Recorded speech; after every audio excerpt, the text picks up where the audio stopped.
Here we go. Well, good evening, everybody, and welcome to the February 4th, 2026 meeting of the Edina City Council. I want to apologize to all of you in the audience for a bit of a delayed start. We had an extensive conversation upstairs in our work session about immigration enforcement, and it carried over a little bit beyond the start hour here because of the importance of this topic. So things that we're working on as a city, and we'll be discussing some of those things later tonight. And some of you may be here to address the council on concerns that you have around immigration enforcement, but we'll get there momentarily in terms of the time for community comment. And remember, I think it's always good to be kind, be civil, be respectful. Everybody's got different opinions in this world, and we want to respect all of them. So when you come up to address the council, whether it's a public hearing or a community comment portion of the agenda, do it in a real civil way. This is a sanctuary for respect in the city of Edina, and we want to make sure we keep it that way. You heard Director Braemar say that we were doing these meetings in a hybrid fashion. People are watching remotely. We'll be able to call in either during community comment or at the time of I think we have one public hearing tonight. And so we have to keep that in mind. We'll address folks in the audience first, and then take up people that are tuning in virtually second. And having provided information, I'm going to call the meeting to order and ask our clerk, Sharon Ellison, to call the roll. Councilmember Agnew. Here. Councilmember Jackson. Here. Councilmember Pierce. Here. Councilmember Risser. Here. Mayor Hovland. Here. Next is the Pledge of Allegiance. Pledge allegiance to the flag of the United States of America and to the republic for which it stands, one nation, under God, indivisible, with liberty and justice for all. Thanks, everybody, for that. And then, council members, we've got a form of meeting agenda that's been published. And is there anyone on the council from a staff standpoint that wishes to modify the agenda in any form or fashion? Manager Neal? Yes, Your Honor. Given the discussion we had upstairs, I believe the council is interested in two amendments. One, adoption of a resolution affirming community values and stewardship of city resources, a resolution to that effect, not an ordinance. And the second one is a resolution directing the preparation of a letter to the governor regarding the funding, additional funding for rental assistance.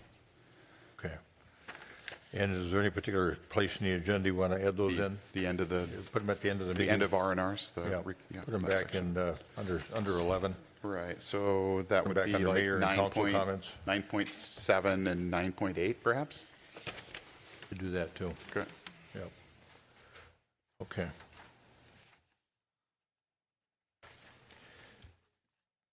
Having provided the information, was there anyone else on the council that wishes to modify the agenda?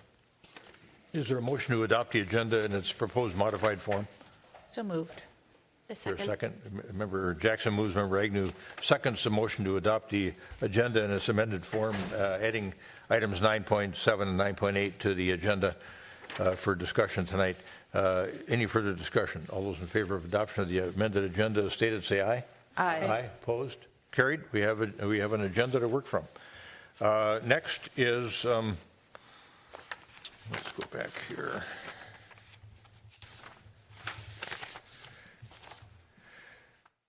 Now we are going to move to community comment. I'm going to get this phone number up on the screen so folks that are watching remotely can get that call-in information firmly in mind. I'll leave it up there for a second before we start having folks come up. Just a reminder, you'll have 3 minutes. You'll get a yellow light that'll go on when you've got 30 seconds left to wrap up your comments, and try to stay right on time here and treat everybody equally in terms of time usage. And we've got some folks that regularly come to see us and they know how to manage the clock well. But for others, just a reminder that you need to manage it well too. So let's then go to committee comment here, calling on folks in the audience. And remember to give us your name. You don't need to give us your address. You filled out one of those cards for Director Braemar, and we want to keep you a little bit. Maintain a little bit of privacy for you without having your address become public information. So feel free to come on up.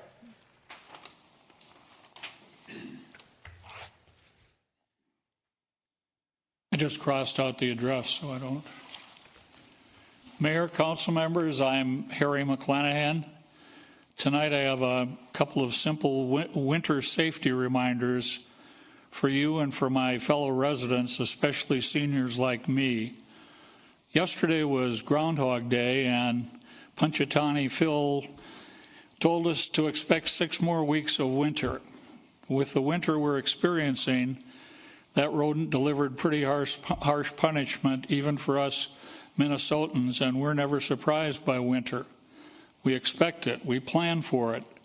Most of us even have safety kits in our cars that include a tire inflator, flashlight, blanket, insulated water bottle, and hat and gloves.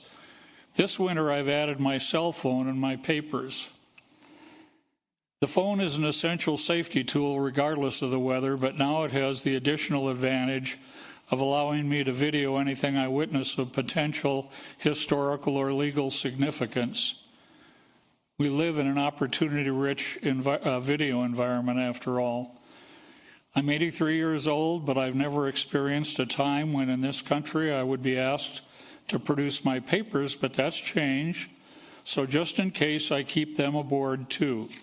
By the way, my papers are the New York Times, Charmin Ultra Soft, and Zigzags. I hope they're the right ones. Like I said, this is all new to me. Stay warm. Thank you. Thank you, Mr. McClanahan. Good to have you here. Anyone else? No. My name is Arthur Cobb. I've been a resident of Edina since July of 1978. And I'm here very simply to express my long and somewhat overdue appreciation of the governance, management, and staff of the City of Edina. I think it's been exemplary, and I look at our developments, and I know that there are many past members that have contributed that. I have some special admiration for Mayor Hovland, but this city, to my taste, preferences, and knowledge, is extremely well managed and is a wonderful place to live. Thank you, Mr. Cobb.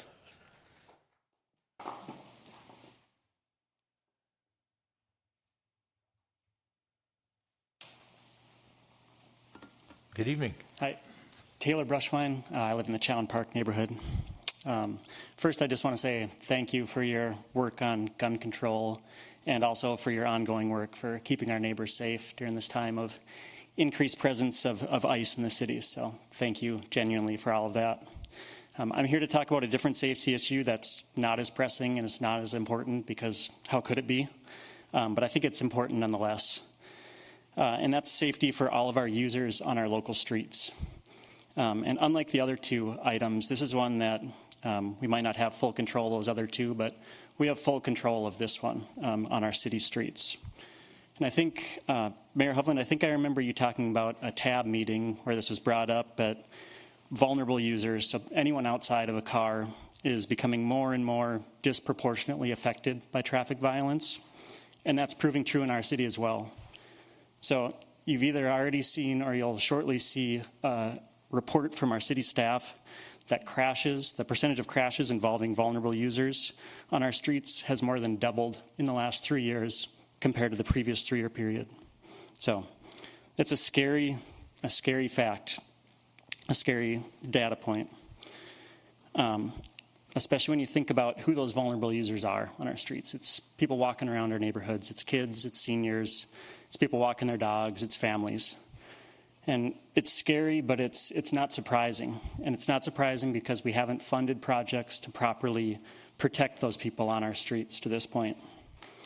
We made a plan for how to protect those people in 2018, but we've only funded it at a level that it'll take 50 years to complete that plan. So I'm asking you tonight to please find money for the PACS fund to protect our youth, to protect our seniors, and to protect those most vulnerable people on our streets. This one is fully in your hands, so thank you. I have a question for staff too. What is the funding for PACS over the next 5 years?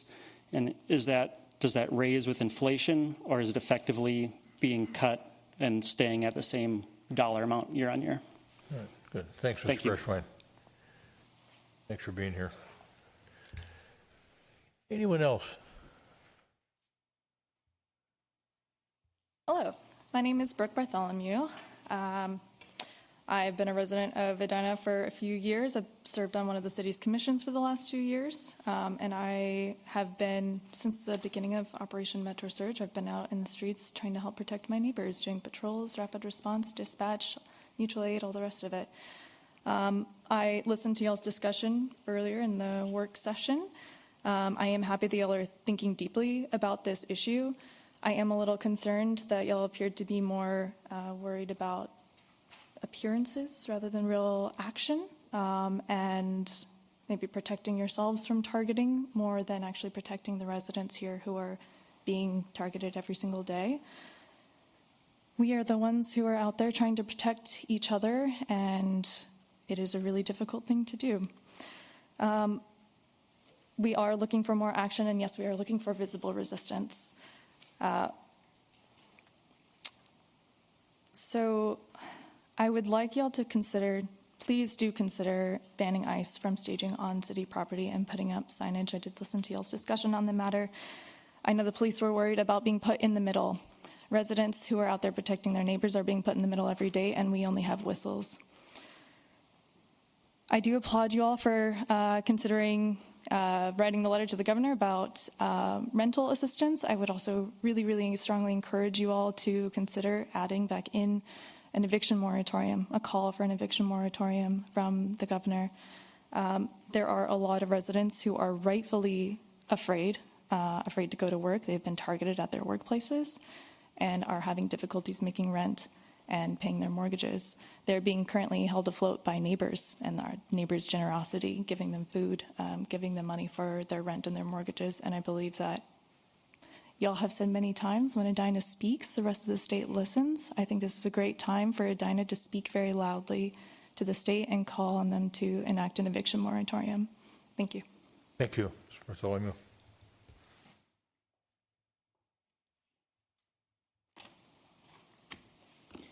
Good evening. Good evening, Mayor Hovland. Good evening, City Council members.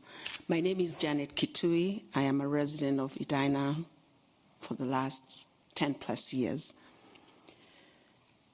I am here today to urge you, Minnesotans, particularly Black Minnesotans and immigrants like myself. We demand clarity and courage and collective action during this time. Across our state, the federal occupation of ICE and CPB agents is underway everywhere in the corner of Minnesota. We Black people have been harmed, abducted, and even killed. Black journalists and Black leaders have been arrested for telling the truth. Our communities are living under fear, surveillance, and intimidation. And now the federal government is demanding access to Minnesota voting rolls and private data connected to food assistance and healthcare, data that Black families rely on and have fought for. This moment is asking all of us for something more, including powerful institutions that profit from our communities. And right now, it's one Minnesotans can't afford. The Black community is under assault on both sides, front, back, sideways. I am here to ask the city of Edina to follow along with other cities and pass a separation ordinance. No collaboration with ICE, no staging on city property, and also to pressure the governor to enact an eviction moratorium. I do know dear friends who have been afraid to go to work, and because they are not able to go to work, they can't pay the rent, leave alone buy food. I ask that you will consider that and not be performative, but be actually taking action. And thank you, Mayor Hovland. Thank you, City Council Pierce, thank you, City Council Jackson, thank you, City Council Julie. For the first time before this craziness took over heavily, you all showed up when we came calling. Thank you. Thank you, Ms. Katui.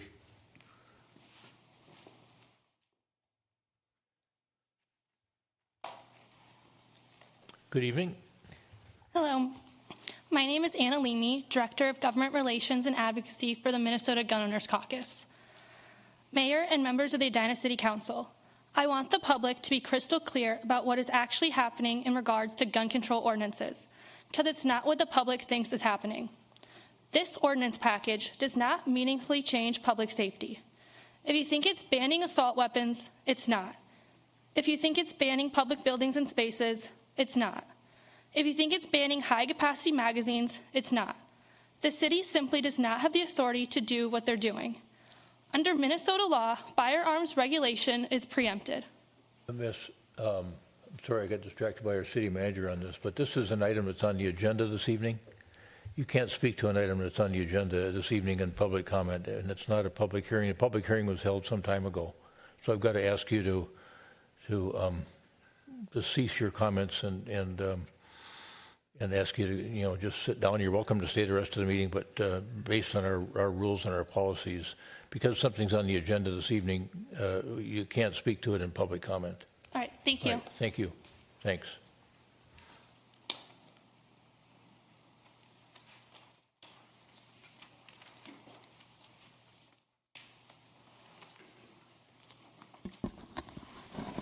Good evening, Mayor Hovland and council members. My name is Steve Brown.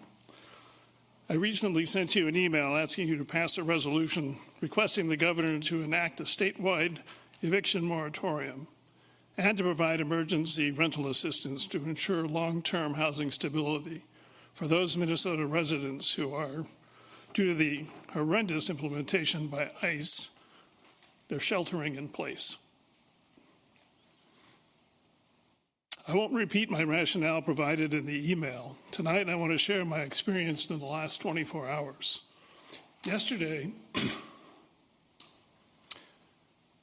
my wife offered to help a friend who was providing food.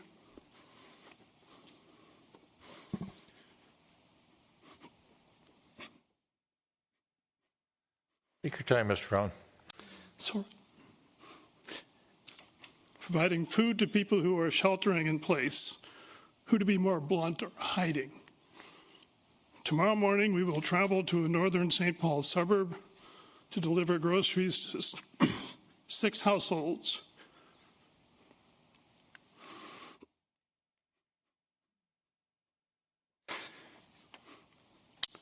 Where the residents are afraid to go to the grocery store. We have been asked to put our phones on airplane mode when we arrive within a mile of their residence, just in case there might be a chance that federal agents would be tracing our movements to try to identify the people who are in hiding.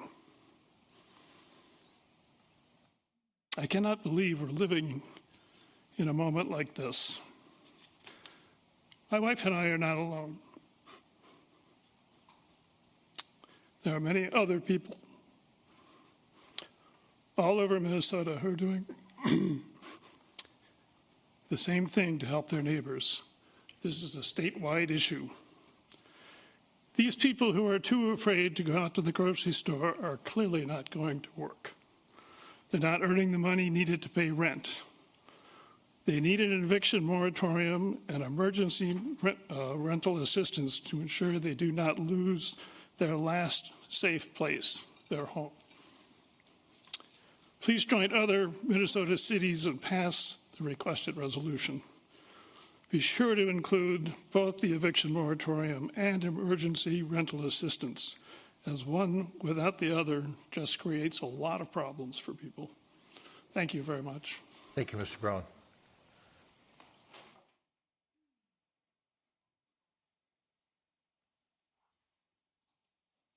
Hello, good evening. Good evening. My name is Brett Johnson. I am an Edina resident. I live right over by Pamela Park here in Edina. My family also owns the Hilltop right on the other side of Highway 100. 9 years ago, I opened up a restaurant also in North the Loop of Minneapolis called Nolo's Kitchen. And I have an exciting announcement to make that we have officially, my partner and I, Marty Collins, also an Edina resident, have also signed the lease at the Salute Space at 50th and France to take over. Our plan is to open up a family-friendly sports bar, and I totally understand the circumstances not to speak, which I was planning on doing, and I will not do. I will just make one announcement that I have partnered up with the Edina Ed Fund and the Edina Boosters to move forward with that regarding the pull tab discussion that's being had. So I'll leave it at that. I want to make myself available at all times if anybody has any questions or concerns. But thank you for your time, and I appreciate all your service. So, All right, thanks for being here. yeah, thank you. Thanks for thinking of a solution for this Yeah, thank you. Salute building.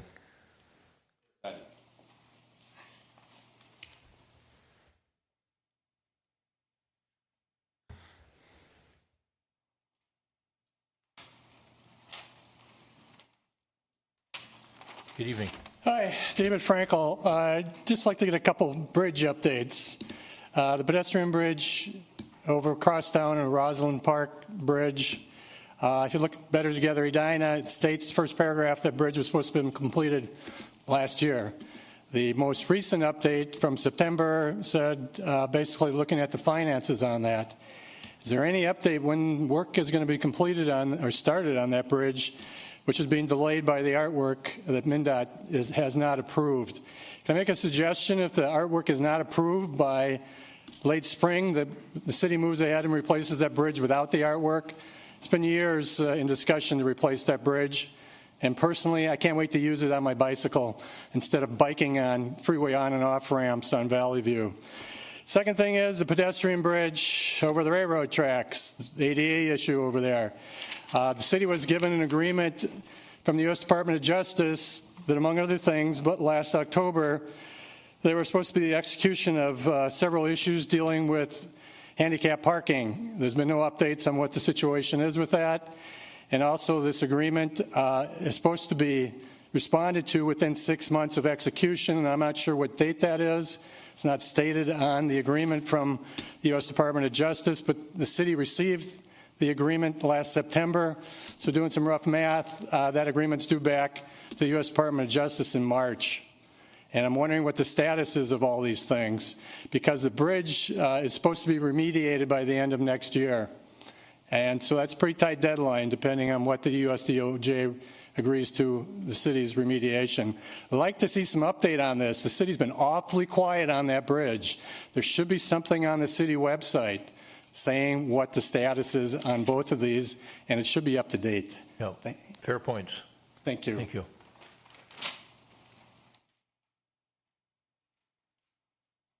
Good evening, City Council members, Mayor Hovland.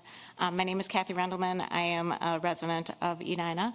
I would just like to say thank you to the community. We just finished our Community Action for Kids Education fundraiser last week. I know Councilmember Jackson was in attendance, and thank you to our community who was there and learned more about the Edina Education Fund. I am the executive director of the Edina Education Fund, and it was a great evening. I think we are going to come in around $40,000 raised for our 8,700 students in the Edina Public Schools that night. And much help is needed for our students right now. We are looking at our budget right now for mental health therapy in our district that is dwindling down to about $20,000. What does that mean? It means that I've got about enough money right now to put 10 kids in mental health therapy support. If you missed it, we've got 8,700 kiddos in our district. And 10 kids, I'd hate to say no after we hit that 10 that are the lucky 10 that get mental health therapy. So that's pretty alarming. Just going to say it. We've got our website out there, www.edinaedfund.org. If you're interested in donating, we could certainly use the help. In addition to that, we've heard a lot tonight about what's going on in our community. The Edina Ed Fund is very, very proud to be putting out the Hornet Cares Fund. This is a fund that we've created to help all of our Hornets, be them one of our 8,700 students or 1,600 staff members that need help right now. We've got students that are coming to school, we've got staff that are afraid, and we're taking care of everybody we possibly can. We're at about $45,000 raised towards this. Doesn't help a whole lot when you're talking about rent, but it certainly can put groceries in hands. We have done that so far. We've put out about $15,000 into our community. I'm working really hard to make sure we can do another distribution this week yet, and we can certainly use any donations that people can help us raise for that. The needs are really high, and we're hoping we can get more in the hands of our families. Thank you. Yeah, thanks, Ms. Rendelman. All great points. Anyone else? Have we got anybody waiting online? I do not. Okay. All right. Our practice is that when we've had folks come in and express concerns to the council, that those questions get answered by the end of the week on the website, and then our city manager follows up with a report at the next city council meeting, and he's going to do that now with respect to our last meeting. Thank you, Your Honor. These are questions from the January 20th meeting. There were 5 of them that we answered. First question is there currently less policing in Edina's neighborhoods? And the answer is no. Police Chief Todd Milburn confirms there has been no change with police resources in Edina, and they are patrolling their districts as planned. Second question is, will the city issue a statement on where it stands on immigration enforcement? Yes, the city's will issue another statement, most likely tonight. But we have issued previous statements, and a list of those is available on our website. Third question is, does Braemar Arena have a digital facilities management system to track maintenance there? Braemar Arena currently uses 2 maintenance management systems. Sub-Zero is used for the ice depth tracking, routine Zamboni maintenance. It will also be used for compressor logs once new updates are implemented by the software company in the first quarter of 2026. RFAM is used for asset management work orders and inspections kind of in-house. Next question is, can the city work to improve communication with housing association boards regarding immigration enforcement and other issues? I appointed a task force 2 weeks ago. Last week did most of their work. The task force is a task force of staff that are looking at operational ideas that we can use to support the council's direction on immigration-related issues. And we are looking at all suggestions. So this is one that we have looked at and will continue to look at. Finally, will the city consider joining the state's lawsuit against the federal government? And we presume this meant regarding immigration enforcement in the Twin Cities. And the answer is that the city of Edina has joined with other suburban communities in signing on to a friend of the court brief, an amicus brief, for the existing lawsuit brought by the Minnesota Attorney General in the cities of Minneapolis and St. Paul regarding immigration enforcement.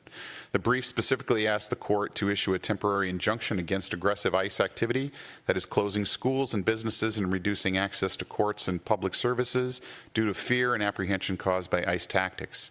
It argued that ICE operations be limited to acceptable constitutional operations. The court hearing on the lawsuit was held last week. The judge denied a motion for a temporary injunction on Saturday, January 31st. The lawsuit will continue. Cities will submit another. The suburban communities that are part of this amicus brief will submit another amicus brief in advance of the next hearing of the lawsuit. The ruling that came January 31st means the judge has ruled she cannot immediately enjoin ICE operations in Minnesota. She is still considering whether and how she can limit their operations in the future. We will argue in favor of limiting their operations. And that's it. Thank you. Good. That prompt any inquiries from council members? Okay, thanks for that report. Next up on the agenda is the consent agenda, and there are several items on the consent agenda. Is there anyone on the council that wishes to remove an item from the consent agenda? All right, hearing nothing, is there a motion to adopt the items on the consent agenda in a single motion? So moved. A second. Member Jackson moves, Member Agnew seconds the adoption of the items on the consent agenda in a single motion.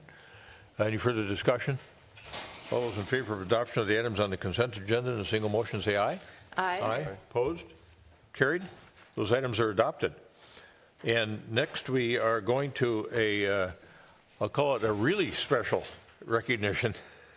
It's really a pleasure to have the Minnehaha Creek Watershed District with us and to get this presentation about a park that we loved before and love even more now, and this partnership that we had with James Whisker as leader of the Minnehaha Creek Watershed District, and our representative Steve Sando, and is Dick Miller here too? Dick's not here this evening? Yeah, Mayor, excuse me, Mayor Hovland, council members, Manager Miller's not here today. He asked me to say a few words on his behalf. Okay, good.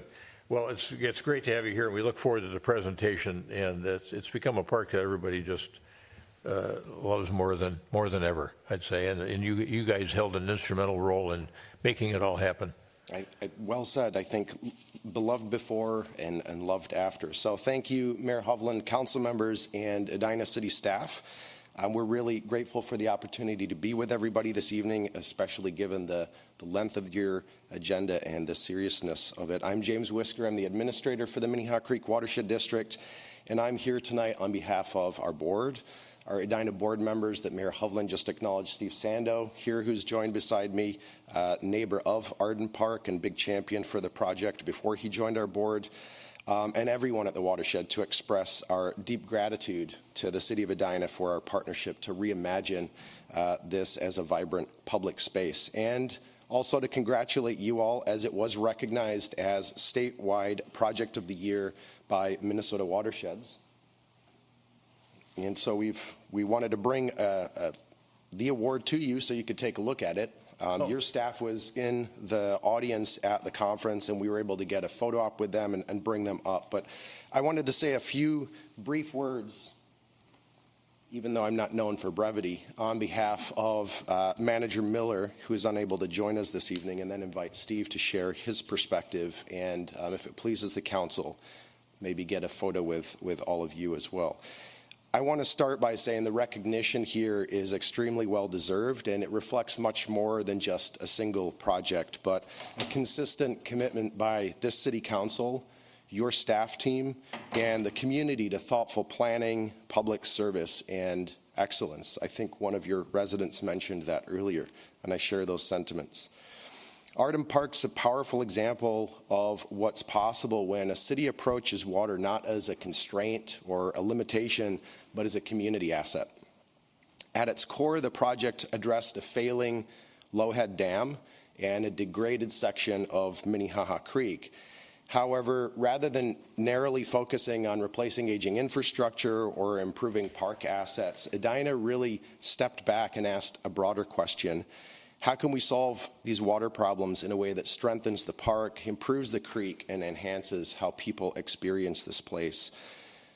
The result is a project that treats over 80 acres of stormwater from as far away as 50th and France that previously ran into the creek without treatment, and it makes Minnehaha Creek the focal point of the park, remeandering it to restore its ecology and increase its visibility as a defining feature both for the park but also the surrounding neighborhood, creating a renewed space that people actively use and value. As you know, if you've been there, the park's frequently used now by people that are kayaking, walking, fishing, tubing, hammocking, which I didn't know was a verb, playing hockey, and enjoying nature and wildlife. And it was really that holistic approach, that Arden Park was not only recognized by the Minnesota Watersheds for the statewide Project of the Year, but has also previously been recognized with a National Engineering Excellence Award by the American Council of Engineering Companies, and was profiled just last year in the Army Corps' International Design with Nature Atlas, alongside projects, riverine projects, like the San Antonio Riverwalk, and alongside projects from Seattle to Taiwan. And I'll encourage you to look that up. It's pretty neat to see Arden Park sitting right beside those projects. That said, and all those project outcomes noted, based on my 20 years with the Watershed, what truly sets Arden Park apart is how the work was done. The project reflects exceptional collaboration among the city departments. The park team's vision for the public space, the engineering team's technical leadership, and the communication team's support to engage the community early and often were essential to the project's success. And of course, the results reflect strong and steady leadership from this council and a willingness to invest in long-term outcomes that support integrated solutions to deliver excellence through partnership. From our perspective, and we don't get here that often, so that's why I wanted to spend a few minutes saying this, the city of Edina, we work with 28 other cities, has been a model partner. You've brought clear priorities, high expectations, and a collaborative spirit to the table. And that approach that the city embraces closely aligns with what we call a balanced urban ecology, our vision for integrating water, land use, infrastructure, and community needs to deliver multiple benefits through single-focused investments. And as a result, despite the project being complex, your team made the work really easy. Arden Park's now one of our growing number of case studies that show this balanced urban ecology approach isn't theory, it works. And it works because of the leadership and professionalism present in this room and across city staff. So on behalf of the Watershed District, we wanted to thank the City Council for the vision and commitment. We wanted to thank city leadership and your staff for excellence and teamwork, and thank the community for supporting investments that make the city of Edina an even better place to live, work, and play. We're really proud of the partnership. We hope you are too. And as we embark on creating a shared vision for the future with our 2027 plan, we look forward to continuing great work together in the years ahead. And with that, I'll say thank you again and invite Steve to share his perspective as a resident and neighbor. Yeah, thanks, Mr. Whisker. I think, as people build relationships between them, families build relationships between families, but we really organizationally built a great relationship, I think, between the city and the Watershed District, particularly over this project, and then the participation of the nearby residents in the project so it could reach its potential. And Steve Sando was down there quite a bit, hacking away at buckthorn and doing all kinds of things with his wife. So, and here's a reward: you get to work at night like us. Right. Yes. Thank you, Mr. Mayor. Just want to add to what James comments, but the Arden Park Restoration Project and this award could not have been possible without your team. Excellent team from the workers and the tree people and everybody. Together we took a diamond in the rough and we made it shine. And what's kind of a fun statement, it's amazing what you can accomplish when you don't care who gets the credit. So thank you all. Yeah, thanks, Mr. Stando. Well, how about a photo? You want to do that? Yeah, let's come down. We'll take the whole council down there.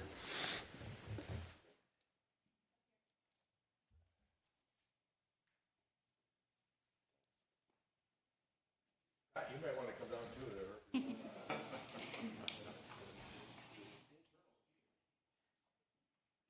Just this way, just a tiny bit. Keep coming, keep coming.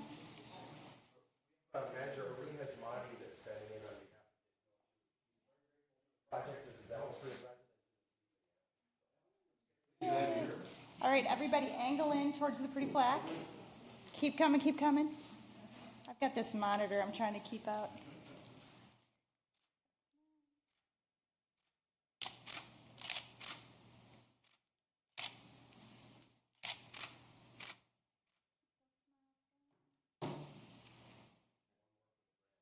Right.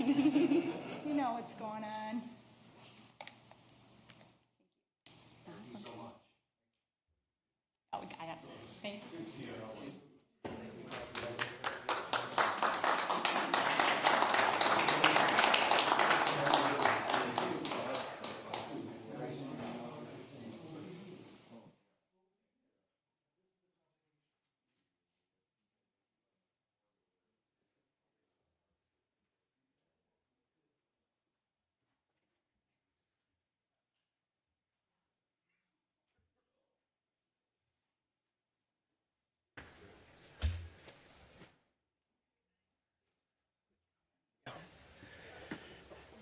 Councilmember Jackson has a quick comment, and others may as well, because this is quite an award recognizing this beautiful project. So, well, I just want to acknowledge the people who were sitting up here at the time that the decision was made. This was a really big project, and there were comments citywide, and there was so much patience and so much hard work that went into this. So we got to be in the picture, but there were so many others who aren't here tonight who I want to acknowledge as well and thank them for their hard work, their patience, and their community service. And for some, a lot of worry. Yeah. You know, that the fear that you were going to screw up something they loved, and now you can't find anybody that doesn't love the project. So that's a good thing. Thanks for that comment. So that completes the special recognitions and presentations portion of the agenda. We only have one public hearing this evening, and Carrie Teague has that matter for us. And that is the request for the issuance of a conditional use permit with variances at 4201 West 50th Street.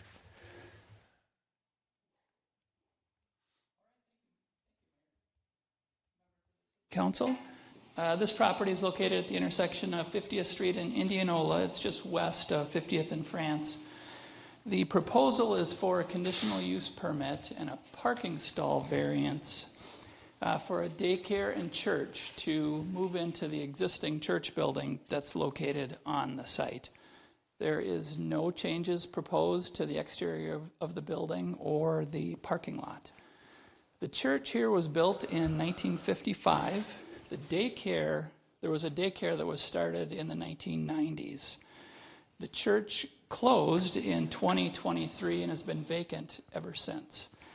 The city, we don't have any record of a conditional use permit for either the church or the school. So the non-conforming use goes away after a year, so they need a conditional use permit to operate the church and a daycare. The parking stall variance is based on the size of the sanctuary in the church, and 83 parking stalls are required. There are 71 stalls available in the parking lot, and this is a look at an aerial of that parking lot. The 71 stalls includes this area that's highlighted in red. This is a remnant of a alley that was vacated back in 1959. This area was originally platted for all single-family homes in the area, and there was an alley that was platted from J Place here all the way to Indianola. And in 1959, that alley was vacated. The full alley was vacated from this point to Indianola, and half of it was vacated here, and this half remained open.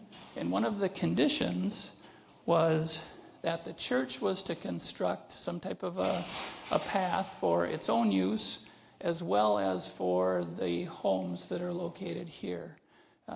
There's a garage here and here. This home accesses off of J Place. So this is not a city alley. The city does not maintain it. The church has maintained it all these years. In 2023, when the church closed, the city has been plowing that out for the neighbors. The applicant this evening would take over that responsibility for the maintenance. So in regard to the parking, a study was done by Stantec. Ed Terhar is with us on the phone if there's any questions in that regard. But they did conclude that there is adequate parking for the daycare. They don't have a church user at this time. They hope to rent out the space in the future, but there's not a specific church user at this time. They also conducted a traffic study and found that there's no impacts to the roadways for the need of any roadway improvements.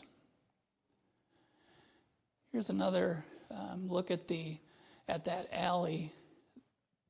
There's 2 stalls located here that are labeled as reserved. They're not used very often, but the object is to provide that access for that garage. There's also some handicap stalls here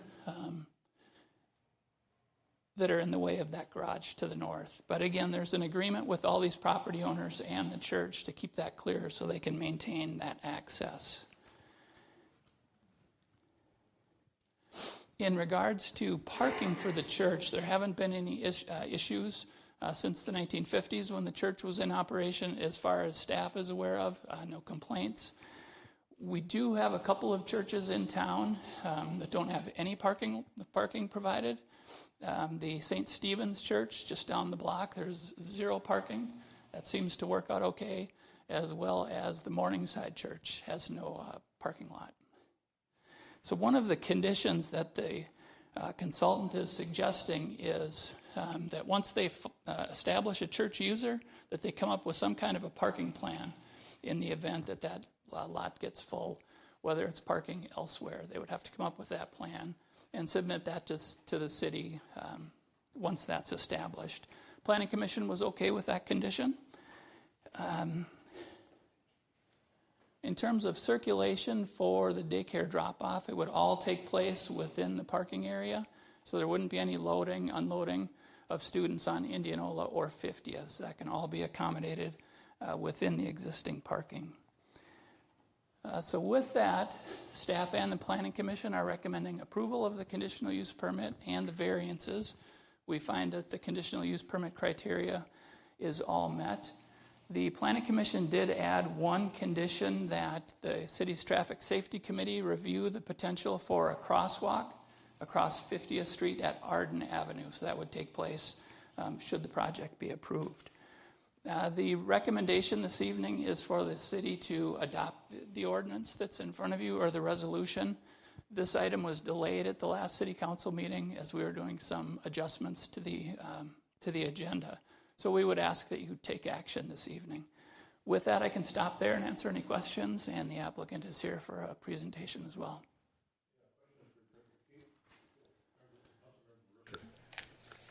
I appreciate all the work that has gone into this. The concern that I have focuses on the parking spaces that are in front of that driveway to the private garage.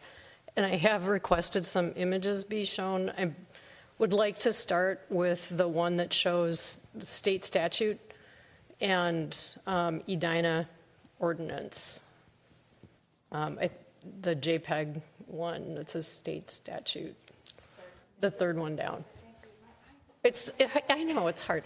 I think this project has, I don't have, the one concern I have is that by having those parking spots there, we appear to be violating state statute. And if you look at state statute prohibitions, a person must not stop, stand, or park a vehicle except when necessary to avoid conflict with other traffic or in compliance with the directions of a police officer or traffic control device in any of the following places. And then number 2 is in front of a public or private driveway. If you look at Edina code, we've added language to that.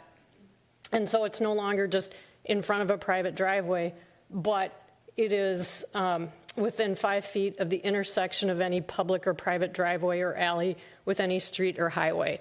So what that does is create a loophole so that you can have parking spots that block access to a private garage or driveway if it fronts onto a parking lot. And what I would like to see happen is those 2 spaces that have the word reserved on them be eliminated, and we stripe it so that it's very clear no parking is allowed. And I would like to make that a condition of approval. Then we would be bringing it up to state statute standards, and I think there's a logic to doing that. To be totally transparent, one of the reasons I ran for office is because I saw my neighbor experience having her access to her garage cut off for nearly a year. And so this is kind of a personal thing to me, and I do think it does, by not being compliant with state statute, we do kind of open things up for the individual who owns that property to encounter issues. The other thing is, I did note in the packet there was a statement from the applicant affirming that they would continue with the status quo and work with the person who lived there, but I didn't see anything from the actual resident who lives there, and I'm not sure that the person who lives there is the actual property owner. So those are my concerns. And I don't know if staff could address that. Yeah, I believe that's a reasonable condition that the council could add in terms of those stalls in front of those two garages. I think that's a reasonable condition.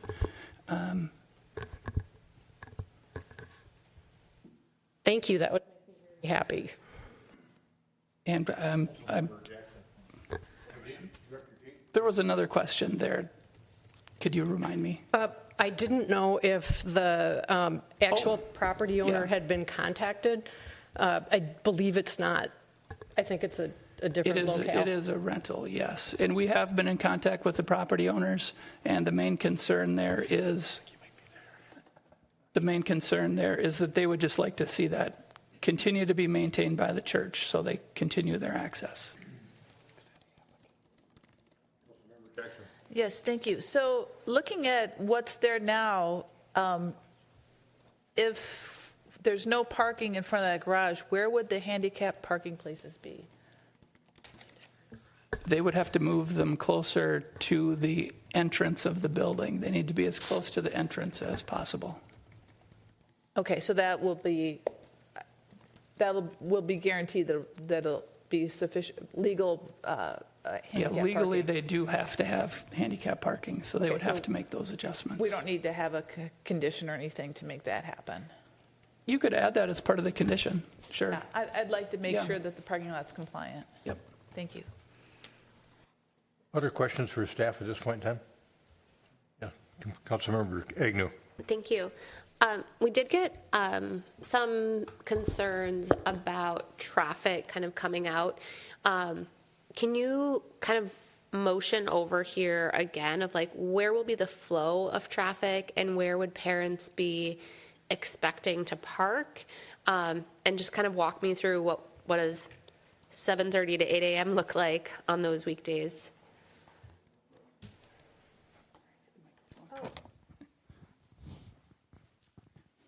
I'll let the applicant answer in a little more detail, but they would drop off in front of the building, and then the whole parking lot would be available for... How are they getting to the parking lot? Oh, yes, they come in off of J Place, off of 50th to J Place, and then in this way. Okay, is there an exit out to Indianola Avenue? There is, yep. There is. Yes. Okay. Yes, this is another way in and out. Okay, and so they could go either? There's nothing kind of distinguishing? Yes. Okay. That might be something that we want to look at, but I'll allow the applicant to, or I'm great with the applicant coming up. Thank you. Other questions for Director Teague at this point in time? Director Teague, you spoke with the applicants, I'm sure, and indicated to them that they'd have a certain amount of time to make a presentation? Yep, in that 10 to 15 minute range. Okay, very good. Let's ask the applicant's team to come up that's requesting the conditional use permit.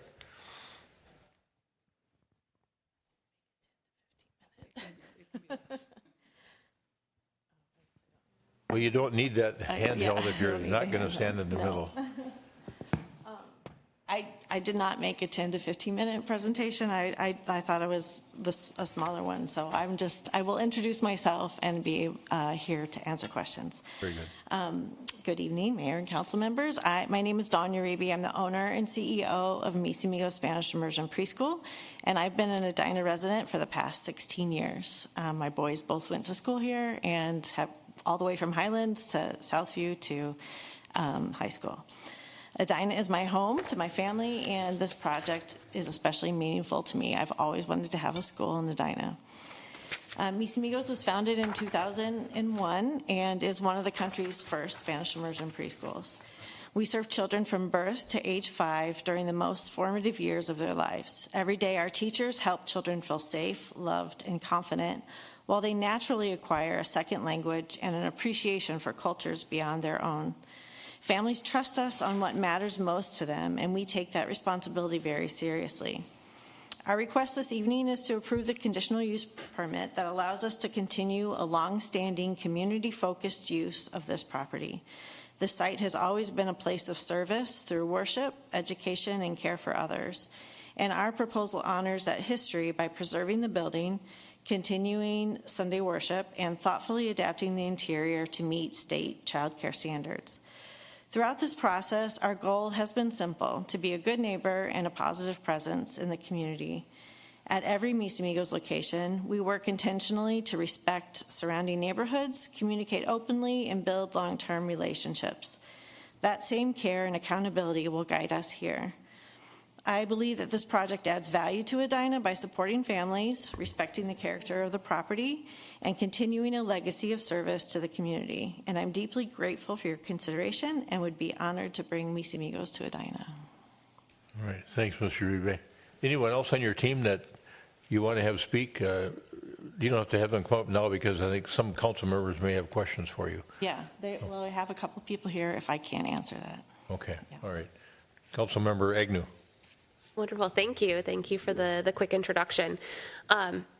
So is Mis Amigos and the, I think, 4 schools that exist today, do those all report into one company, or is it a franchise model? If you can speak towards that. I know I own all 4 of them. Okay. I own 2. Well, I own one of the properties that we operate in. I have a property in St. Paul, and then we have 2 of our schools are in churches, one in Excelsior and Plymouth, and then we have a commercial location in Golden Valley.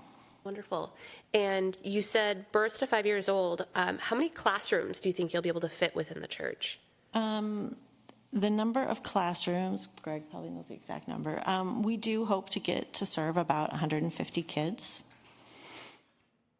Okay. So that's about 8 to 10 classrooms. Okay. Thank you. I'm just trying to compare it to my children's daycare, and I think they're around like the 8 to 10-ish classrooms as well. So that's pretty standard And size. I was just doing like the parking math in my head because I know how many parking spots we have there. So that's why I was curious. Yeah. But I think that's all the questions I have right now. All right, good, thanks. Anyone else? Questions for Mr. Uribe? Anyone else you would like to have speak on behalf of your team at this point in time? Okay. All right, stand by. There may be some questions that come up here. This is a public hearing matter. I'm going to open it up now for public testimony. If there's anyone in the audience or remotely that wishes to testify in this matter, feel free to come forward. And we'll take your testimony, and keep in mind you'll have 3 minutes, and you'll get that yellow light, and think about wrapping up your comments. Yeah, Good evening. Thank you, Mayor, City Council. My name is Andrew Johnson. I live in Arden Park.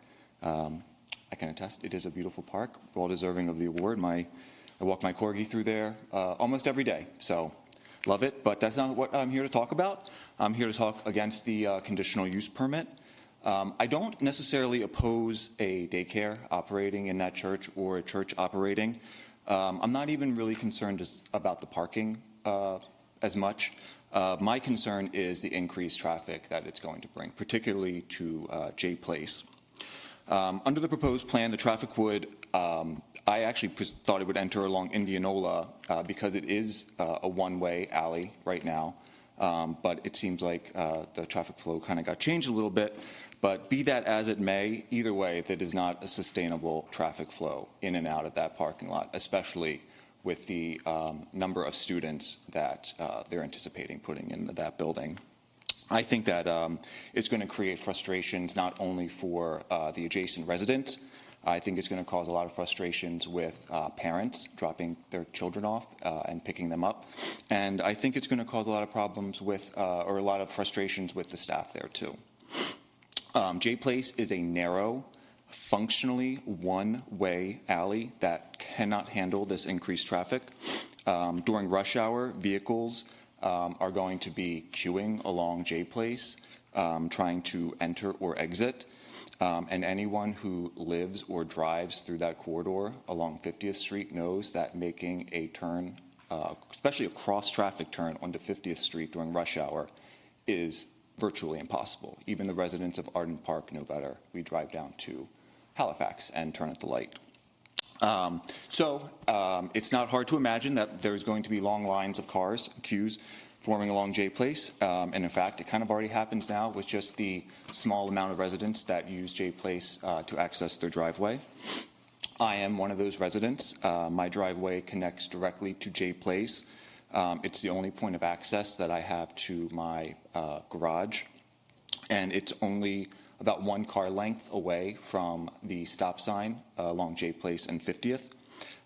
So like I said, even when 1 or 2 cars are queued there, my husband and I are blocked into our driveway. Church flow follows a similar pattern, but since that is limited to the weekends and usually evenings, it's not as much of a problem, but the Monday through Friday rush hour traffic is going to be a huge problem through there.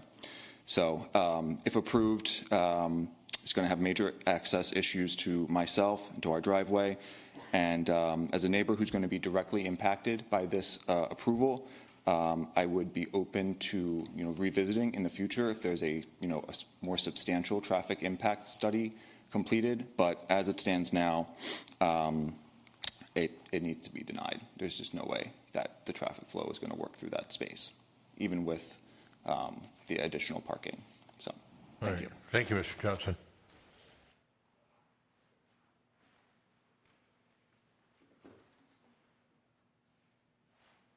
Good evening. Good evening, Mr. Mayor, council members. I'm Steve Springrose, and I am the person who owns the property with the reserved parking spaces. I thought it was either you get to speak or you get to provide input to the council members, so I didn't do both. But like Andrew, I support his comments about the traffic along J Place. I brought along with me, responsive to Council Member Agnew's comments, a drawing that talks about a little bit of the way the traffic flow would work under the proposal. And I don't know if that's visible or not visible. Okay.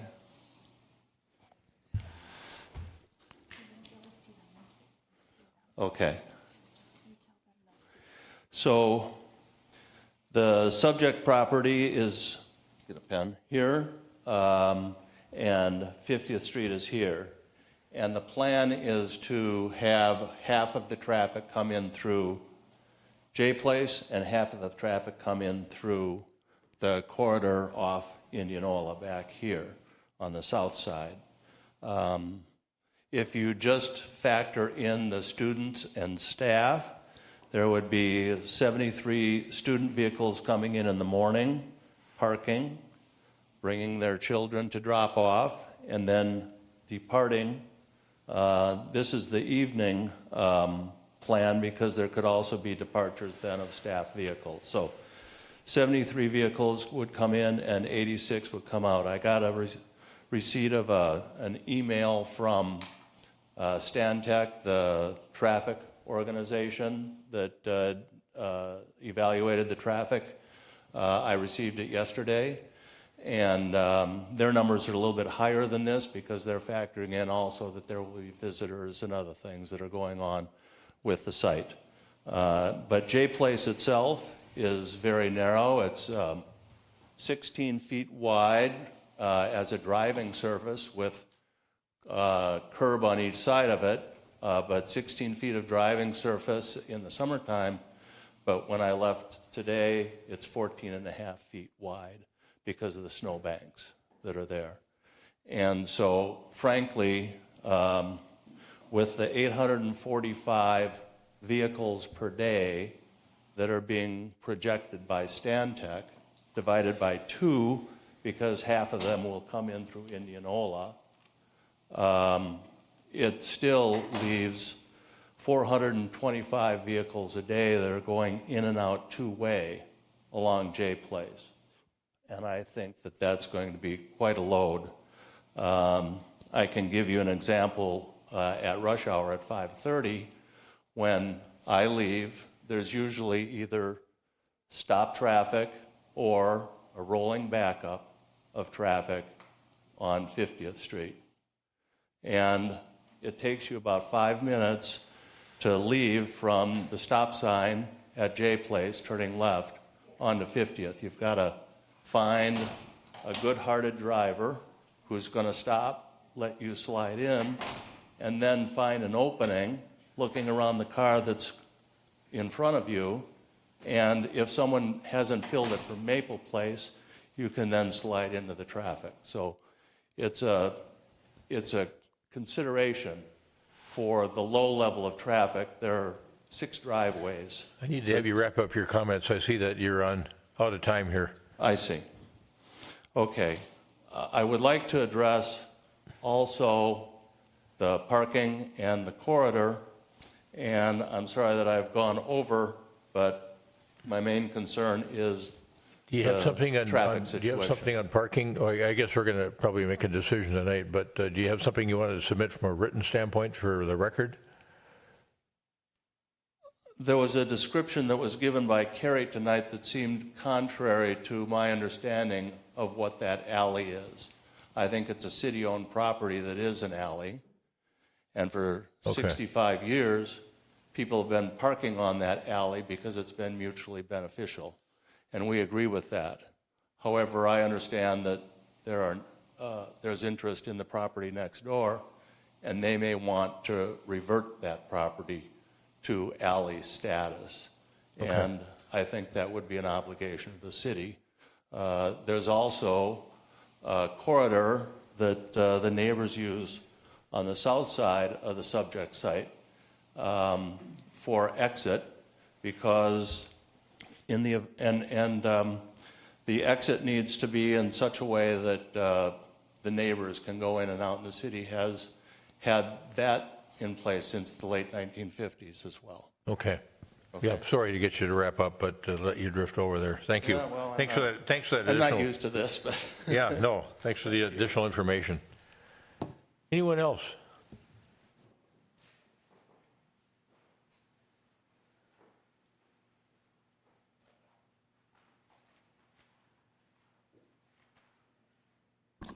Hello. Sorry, I don't have a card for you, Jennifer. I know. Okay, so anyways, I don't live in the neighborhood, but I am familiar with the property. I did get a letter written to all of you with my concerns about the Spring Rose property with the driveway that could potentially be blocked by cars. Why don't you give us your name for the record, too, please? Oh, Janie Weston. Thank you. By cars parking in those reserve spots, especially if there's been snow and it hasn't been plowed. You can't see reserved on the pavement. And perhaps I missed something spoken earlier before I was able to get here to the meeting. I was at a band concert. Anyway, that concerns me, and I don't know if there's been formal documentation of that being alley, city-owned property that is all those north side of the parking lot, parking spaces or not. If it's not properly documented, it should be at this time. One thing with a traffic report, it only talks about cars, vehicles. Walkers may be walking their children to this location. I used to do that at every opportunity when my kids were little. I would walk to the preschool that they went to. And that's part of the experience of them going to preschool, is walking there. So are there any numbers on that anybody has considered here, possible walkers? And if they're from a family on the north side of 50th, how can they most safely get to that location? So just some other things to think about. Thank you. Okay, thank you, Ms. Weston. Anyone else here in the audience wish to testify? Okay, let's check online to see if there's anybody. All right. Yeah, thanks for that.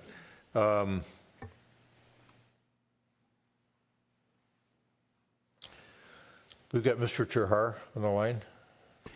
Yes, we do have Ed Terhar from Stantec, and he can address some of the issues that were brought up this evening.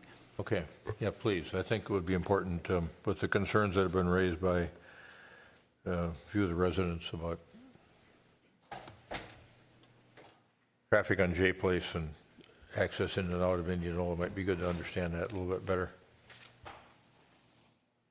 Hello, this is Ed Terhart. Good evening, everyone. Good evening, Ed. What specifically did you want to hear about? Well, I think we need an explanation of why you came to the conclusions that you came to, that both with respect to, I think maybe verify the volumes that you looked at, and then talk about what your conclusions were and why. Sure. So as shown in the traffic study, the actual trip generation for the daycare is 60 trips in the AM peak hour and 54 trips out. The PM peak hour is 54 trips in and 61 trips out during the peak hour. So that's over an entire hour. The trips will be spread out over the hour. A use like this, the trips do not all occur at one time. They are spread out over that time period. So if you look at how they're split up, it was assumed that there would be two-way traffic on J Street and two-way traffic on Indianola.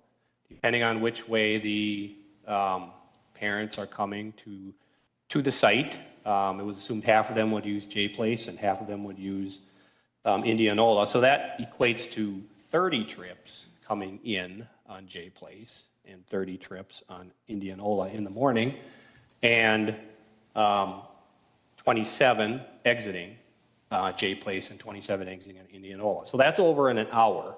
So you can see that is not all happening at one time. We then looked at the level of service at all of the intersections, including J Place and 50th and J Place and Indianola, as well as Arden and Wooddale, and found that at J Place and Indianola, the level of service is acceptable. It will be different than it is today. I acknowledge that. There's nothing in the church today. There will be some delay, but it is at an acceptable level. So that was the conclusion of the study, using standard trip generation data for the daycare. We also factored in, if there was a church, there would be some trips that would occur in the AM and PM as well. Those were factored in. They're small. Obviously, the church would have just have some staff during the week, and the majority of the church traffic happens on the weekend, which when there's lower traffic volumes on 50th. So that's a quick nutshell of what we came up with. I'm happy to answer other questions that you have. When you say level of service acceptable, what do you mean by that? The level of service at those movements, at those intersections, the overall intersection was level of service A, which is the best level you can have. The movement coming out of J Place or out of Indianola was level service E, which is acceptable in an urban area. It is a larger amount of delay than some other intersections, but it is not failing. Okay. All right. I think I should have done something before we got into Mr. Terhar's conversation, but the staff wants us to deal with this matter tonight, so I think we've heard testimony from the audience, nobody online. Is there a motion to close the public hearing, and then we'll finish with the questions? So moved. Member Jackson moves. Member Pierce seconds the motion that we close the public hearing in this matter. Any further discussion? All those in favor of closing the public hearing say aye. Aye. Opposed? Carried. Council members, here, let me ask one supplemental question of Ms. Uribe. What are the school hours? We're open 7 to 5:30. 7 to 5:30? And students are coming off and on during the day? Generally they come. We're open for the full day, and it's they pay one rate for the full day, and they can choose which hours that they come. Generally, our biggest hours are the arrival time is usually between 7 and 9. Some come a little bit later than that, but that's the general time. And then in the afternoon, the time is 3:45 to 5:30 is when our main pickup times are. So it is spread out across, a couple of hours. Okay. And Mr. Terhar, is that the basis for you making your calculations the way you did, that the traffic in and out was spread out over time? That is correct. Okay. Other council member questions? Member Jackson? Just really briefly, will the daycare be accessible at the building for pedestrians off of 50th? No, we plan on having all of the parent entrance and exit on the picture that's up there right now. I don't know if you guys can still see that. It's the entrance that's off the parking lot. It's a red circle there. That's where all of our parent entrance and exits will happen. It's all of our staff. Everybody will come through that exit. Okay, thank you. Member Risser. Given, the testimony we've heard tonight and also the reality of Minnesota and build up on roads and everything, I'm just really thinking it would make a lot of sense to try to have most of the traffic come in off of Indianola, especially since there is so much traffic on 50th, and it does really back up quite a bit. And so I really do empathize with the residents who spoke to that point. I also think it could be a safety issue, and is there a way it could be redesigned to really limit people trying to come in off of 50th? Yeah, and we could even just ask our parents. I mean, we have a really good relationship. We have a great community of parents, and we can just tell them, like, the way that we prefer, the best way for the community, the best way for you to use this is to come in on Indianola, and they would do what we asked. Okay, maybe even some official signage or something saying for sure. Entrance, yeah. Okay. Councilmember Pierce? I didn't realize my mic was still on. So I actually agree with Member Risser there, looking at the traffic patterns. But I did have one question, just for clarification, to see if I'm interpreting this correctly. So the conditional use permit, if there were a tenant for the church and it was operating as a church, what type of variance would be needed then? Or use permit? It's the same. The variance is assuming there is a church in operation there. That's what's short parked, is the church use. Yeah. And so when I think about it in those terms, I think the focus really should be trying to figure out how to ease the traffic concerns. I am over in that area quite a bit, and it is challenging to cross those streets. And I say that, I don't think that actually has anything to do with the use of the school in the church. You understand what I'm saying? And so if the church was opening and there was a denomination going in there and starting church services, they would still have to do the same thing. And so the fact that the school is increasing traffic, that is true, and the traffic patterns are now school hours. So it is more consistent, right? It's Monday to Friday, right? I get that. But in my opinion, you're actually not asking for anything different than another use for the church, right? And so with the parking lot there, I do think it's incumbent on us to think about, well, how can we ensure that space can be used, and answering some of these questions of how can we address the residents' concerns about traffic feels appropriate to me. And I was also thinking about, right, is there a way you can say, well, for drop off and pickup, it's one way in, one way out, and having signage up to say that. And I think if you do that, and not just put the signs up, but be Enforce clear that, no, this is it. This is what we mean. It's one way in, one way out, and put those signs up. I think that would go a long way in addressing that challenge. Any Edina High School, get somebody out there. Right. Yeah. Greg, any comment? I appreciate all the suggestions. I do think we need to clear up some of that communication. So I would recommend supporting this if we're including some of those additional stipulations to help from a clarity perspective, a signage perspective. And then the other thing that I'll say too is it doesn't need to be like a one-time thing. I think what we can also look at is this causing an impact? And hopefully we can build a really strong relationship where if what we're hearing from neighbors is this is the impact, it's a negative impact, we work in partnership to say, do we need more signage or do we need to iterate on things? Absolutely. Because I do know in our community, like it's really hard to find daycare. And so I really appreciate additional opportunities.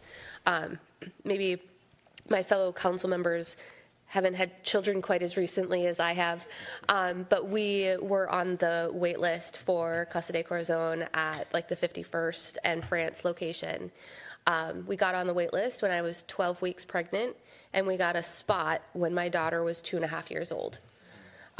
So just to like, there's a really strong need in this community, and it's just, I just wanted to add that little anecdotal evidence of appreciation for adding more opportunities for daycare options. So overall supportive with the enhancements that my fellow council members have recommended. Mr. Reeby, let me ask you, do you have any concern about the elimination of those 2 reserved spots next to those garages? No. All right. And no reservations about moving the required handicap parking closer to the this building? No, that's fine with me. Okay. I just want to make this happen. Like I know, like you said, that it is such a necessary service. It's such a need. There's hardly any full-time childcare options up here in this northern side of Edina, and we just want to make it happen and continue to be of service. Okay. Well, there's been activity of this nature there since the 50s. Right. So it's a continuation of that. So we've got a motion to adopt Resolution 2026-05. The Planning Commission added condition.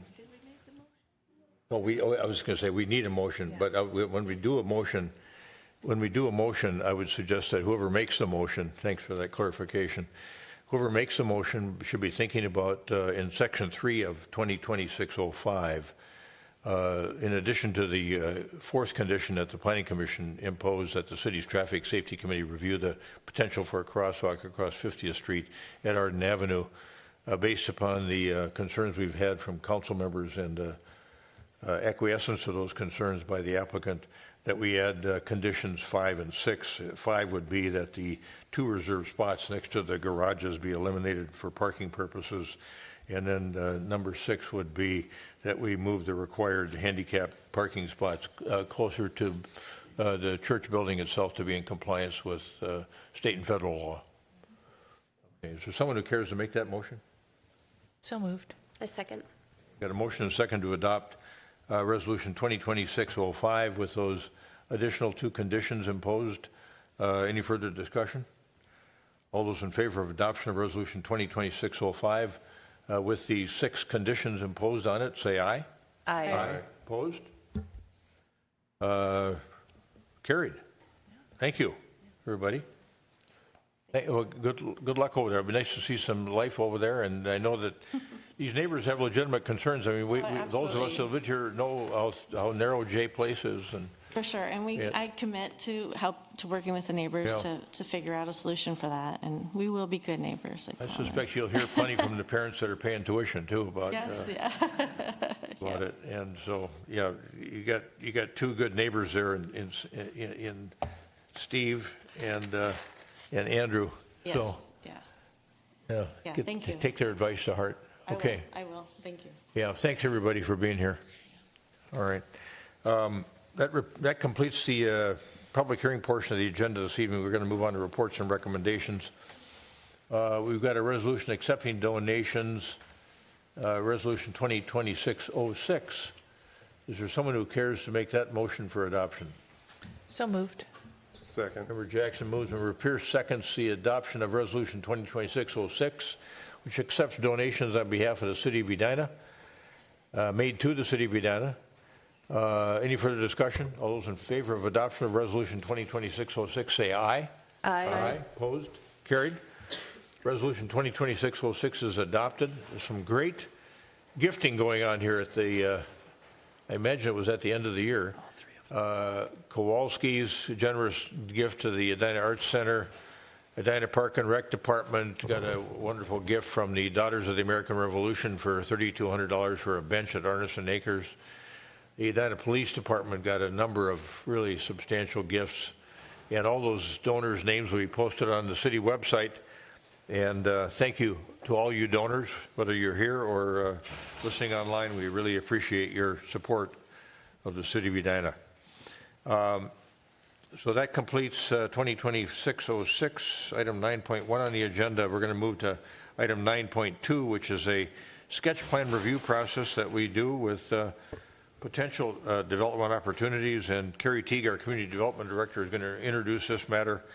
And then we've got some presenters here as well to talk about this idea that they have for a piece of property in the south part of our city. Director Teague. Yes, thank you, Mayor, members of the council. So the proposal is to remodel the existing building that's on the site for a 18,000 square foot retail space for Salvation Army. It would also include 9,000 square foot warehouse where customers would drive into the warehouse and they could drop off their goods for the Salvation Army. This project is extremely unique. I've never had a request like this before. The use itself is not allowed in any zoning district in the city. We only allow secondhand stores to be 2,500 square feet or less. So being this is 1,800 square feet, I would exceed that. In addition, 18,000. 18,000, yes. In addition, retail sales is not a permitted use in the industrial district, which this property is located. So with any type of a formal application, the zoning ordinance would have to be amended to allow secondhand stores larger than 2,500 square feet. Rezoning would be required, some type of rezoning to a commercial use. And a comprehensive plan amendment. This site is guided office and residential. Retail use as a primary is not allowed in that district. Staff would support any type of zoning ordinance amendment that would allow secondhand stores like a Goodwill or Salvation Army in our retail zoning districts. Not so sure about in an industrial district. So with that, I will turn it over to the applicant team, and they will make a presentation and provide a little more detail. It's an interesting approach you've taken with the council on your staff position. Not sure. Yeah, we went round and round with Planning Commission. Is there some type of an option that staff would support? And just not sure how to get there at this point. We'll that's the purpose of this sketch plan review too, for people that are not sure. Think about the idea. Provide some education for all of us. That'd be good, Gary. Okay, let's go. Good evening. Just for the record, my name is Joe Becker with Carlson Partners, located in Edina.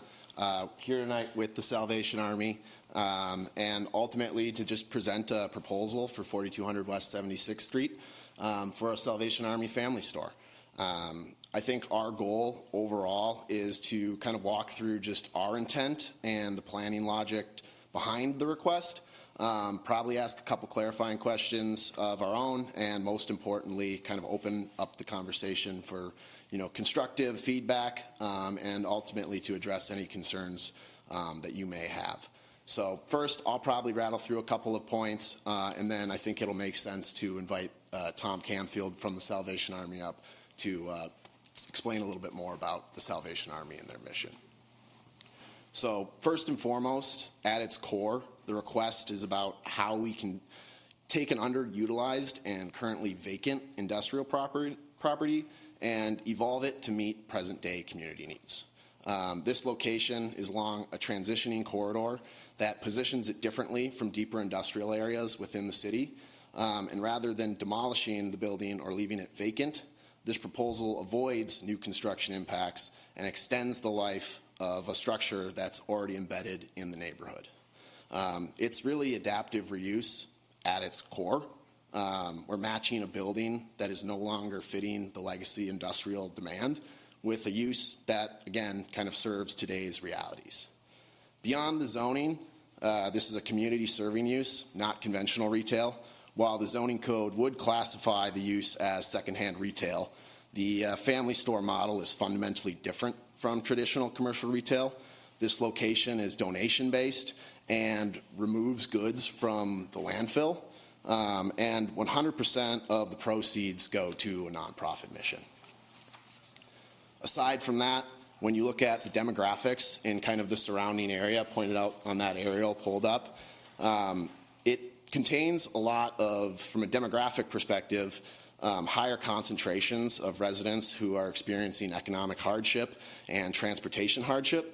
And coupled with its proximity to other affordable housing developments, it's really creating a walkable neighborhood serving resource for those types of developments.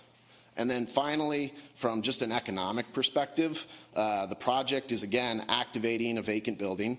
It's creating full-time and part-time employment opportunities. It's operating without TIF or city fundraising of any kind. And ultimately, again, it's expanding affordability in a corridor that is otherwise dominated by higher cost retail. Our goal is to add balance rather than competition within the market. And ultimately, in summary, it's not about eroding industrial zoning or opening the door for unrelated commercial uses. It's about thoughtfully adapting a specific site to serve the community's needs. And I think kind of with that, unless you guys have any questions with that, I'll invite Tom Canfield up. All right. Yeah. Questions? Yeah. Councilmember Jackson. Yes, thank you. So tell us why this building is not suited for industrial use at this time. Yeah, so the site, if you may or may not be familiar, it used to be LVC, which is kind of they do a lot of fire protection work. And the site, since they vacated, has seen very limited interest from an industrial perspective. And so with that in mind, it's kind of seen an evolution. And when you really look at kind of the corridor as a whole, there's a lot of mixed use elements in there. There's an LA Fitness right across the street. You have kind of these wellness spas in the area, and a bank, which really at the core of it are kind of a retail use. Okay. Thank you. Yeah, Member Risser. In a sense, though, if I understand this correctly, part of your operation is warehouse. You're bringing in all these clothes that need to be sorted and household goods and all of that to be kind of processed. This came up during the Planning Commission. And so in a way, it seems like there's a warehouse aspect to it. And what you're looking to do is add retail. And that is something that we have already done in this area with the Drooling Moose. And with that, retail is allowed in the industrial zone, however, only inside the building. And that's based on the whole idea that you could have a cafeteria for your workers. But with the Drooling Moose, we granted the Planning Commission granted a variance that allowed them to sell directly to the public. So I want to underscore, yours is not the first proposal coming to us asking that retail be added as a use. No question. Sorry about that. And my mic is getting all crazy. Okay, yeah, you don't have to worry about responding. Welcome. Oh, thank you. Good evening, Mayor and council members. My name is Envoy Tom Canfield, and I'm with the Salvation Army Adult Rehabilitation Center, and I serve as the business administrator. And we're located in the North Loop of Minneapolis, and the reason why I say that is we operate a long-term residential rehabilitation program for people who struggle with drug and alcohol addiction. And we currently serve about 140 clients in our program today. And the thrift store that you're looking at today is how we fund our program. We serve the most vulnerable of people who struggle with substance abuse. Folks don't have to have insurance, no government funding. People who have run out of options like that are who we serve. And we self-fund completely through generous gifts of donations from people who want to give up their clothing or their household items. And you're right, we process them on site, and then we merchandise them in our store and offer them at a discounted rate to people who enjoy thrifting or people who want to save money. We've attempted to come to Edina in the past, and we're unable to due to zoning challenges, having to be under 2,500 square feet. We're also a 501c3 nonprofit, and we can't always get into the areas that offer retail rates.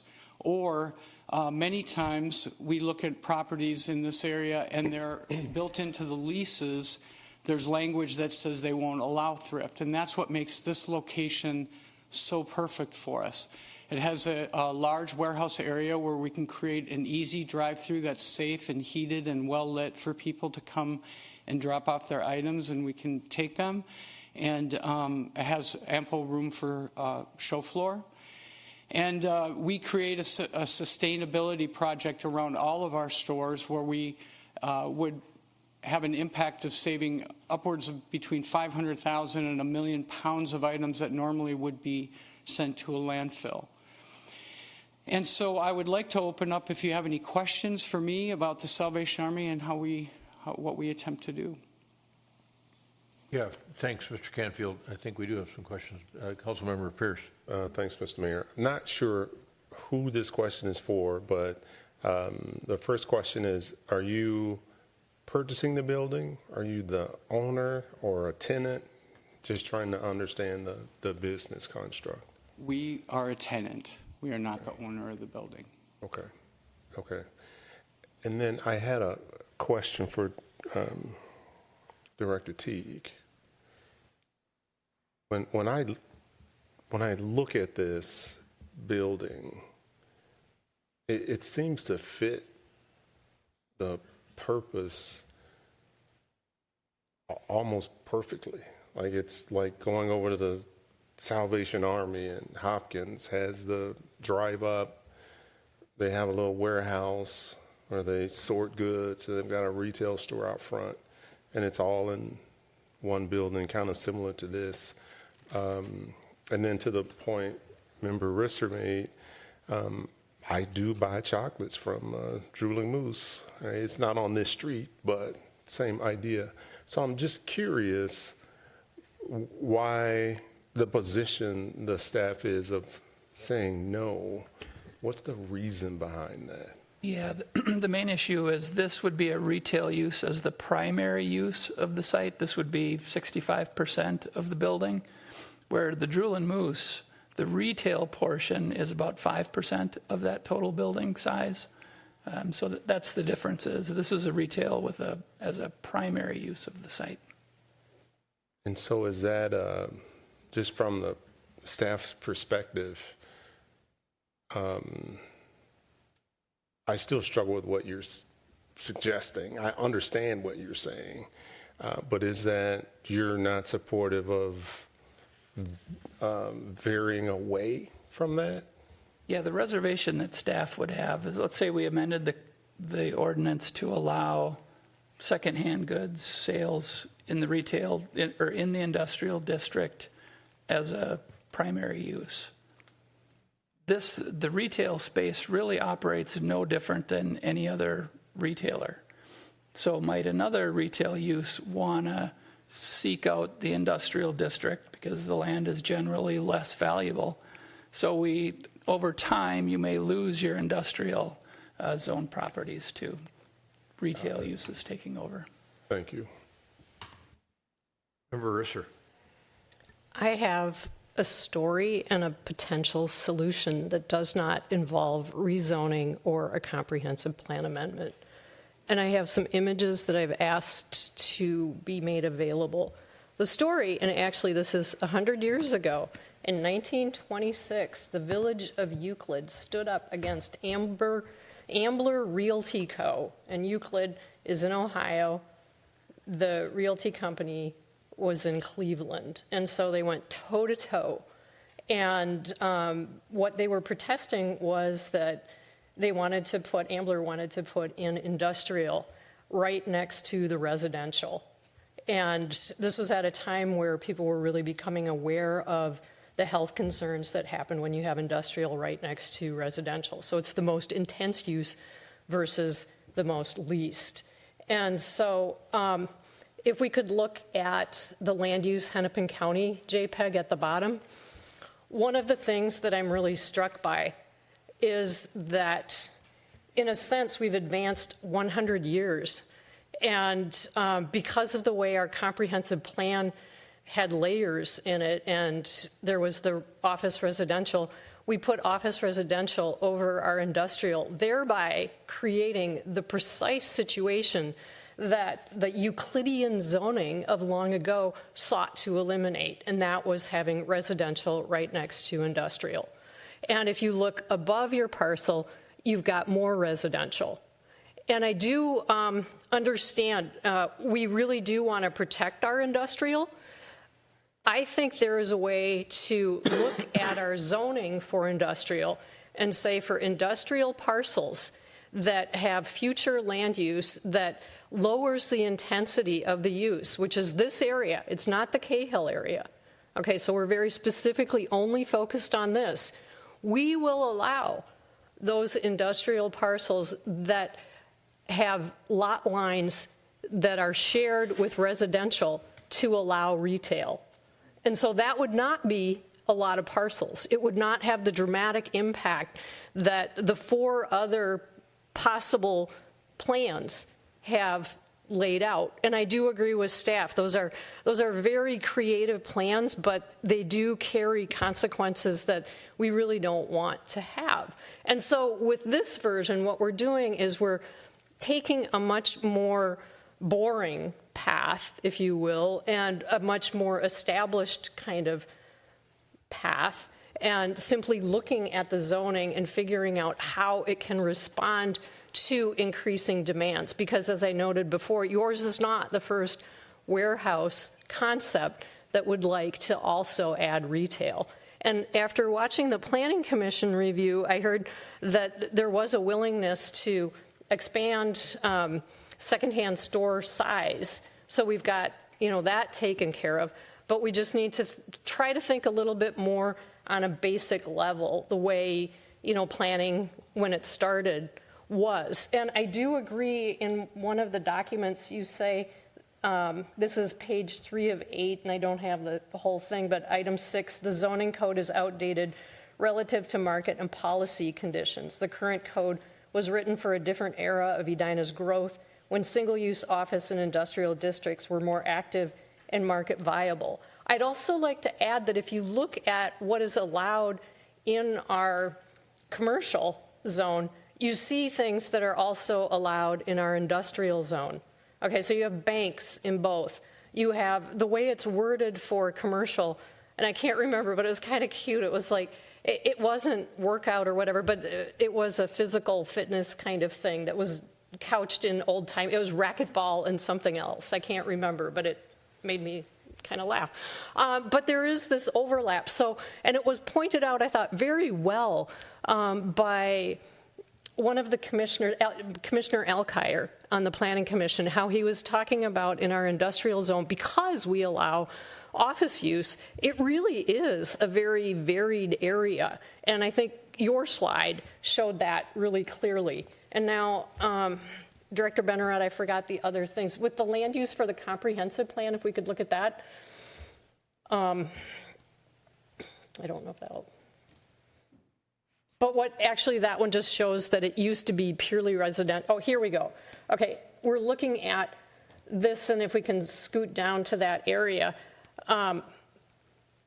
you can really see, okay, and that big darker pink is commercial, and that is our fire station area. And then you can see the industrial use in this area, that's the purple. There really isn't a lot of industrial actual use, okay? So I wanted to bring that in, and that's what my other image showed as well. So I don't know if I have another image that I haven't shown yet tonight. With the Edina zoning map, yeah, so here, just residential, the purple PUD, there's you, and then there's just another industrial, but as shown before, these are very different. And then finally, if we could get to the code with the planned industrial district, I do want to highlight item 5, because it does talk about accessory uses being allowed, but only on the inside of the building, okay? And so we've already moved beyond that with the drooling moose and the variance granted by the Planning Commission. And I think, you know, the idea that retail, and you are combining it with warehouse, so it's not like you're completely abandoning the industrial vibe, if you will. That is very much there. And I think, you know, again, this would not have a huge impact, and it would be just dialing it back. We don't have to do a comprehensive plan. We don't have to do rezoning. What we need to do is look at the language within that. So that is, and I do want to just say, I think we're tasked, one of the things we need to do is figure out how not to generate so much waste. And this would be something that would really help. I know a lot of people who end up driving out of Edina to drop off their goods. I personally went to Arc Value Village yesterday to get this sweater. Arc is my go-to place, and we donate there, which is really, you know, a great thing. But I would love to be able to donate closer to home in Edina. Another point that somebody raised is that being across from the fire station where there's this new community room, that might be an opportunity for you to do programming. So I think that's all I've got. But I really do think, you know, we could celebrate the 100-year anniversary of Euclidean zoning by applying basic principles to our zoning code. Thank you, Member Risser. Member Agnew? Any questions for the applicant or the staff? No, I don't have any directed questions. Thank you. Member Pierce? Mr. Canfield, let me ask you, do you have any photos of any of your existing operations of a same or similar nature? I don't in this presentation. Not in this presentation. I'm sorry. We can provide it easily. It sounds like Member Pierce has been over it. You have one in Hopkins, it sounds like. That's a Goodwill location, but we have a location in Bloomington, Burnsville, Lakeville, St. Paul, 3 in Minneapolis. Let me write those down. Bloomington? Burnsville, Lakeville. Okay. 1 in St. Paul, and 3 in Minneapolis. So Bloomington's the closest for us? Yes. What's the address there, do you know? It's on 98th and Lindell. 98th and Lindell? Yeah. Okay. Okay. Councilmember Jackson, go ahead. Yeah, I've got a question. So this is currently zoned planned industrial. It's guided in the comprehensive plan to be residential commercial. So it needs to be rezoned, office residential. And so it needs to be rezoned anyways because we're supposed to line everything up. What is the main difference between office use and retail use? Because I remember at one point 70th and France was going to have a grocery store in it, and that was an office building. So tell me a little bit about the theory behind the difference in office and commercial and retail. Yeah, it's allowing that retail as a kind of a secondary use, not the primary use on the site. So that's the issue that staff is wrestling with. And what's the not justification, but the theory behind the differentiating between retail and office? Why do we do that? Mm-hmm. I'm sorry. Yeah, no, that's a good question. The reason behind it, I couldn't exactly say why we don't allow retail in an office district as a primary use. We allow it as that secondary type use, but Because I know there's a lot of coming and going from retail, but with an office, there's a very intense at 8 o'clock coming and 5 o'clock going. So in a way, it's kind of a wash as far as traffic goes.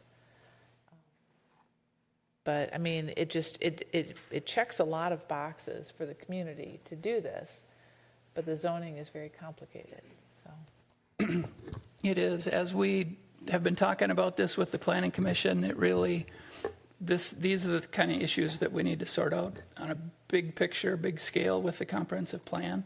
You know, do we want to allow these uses not only here, but in similar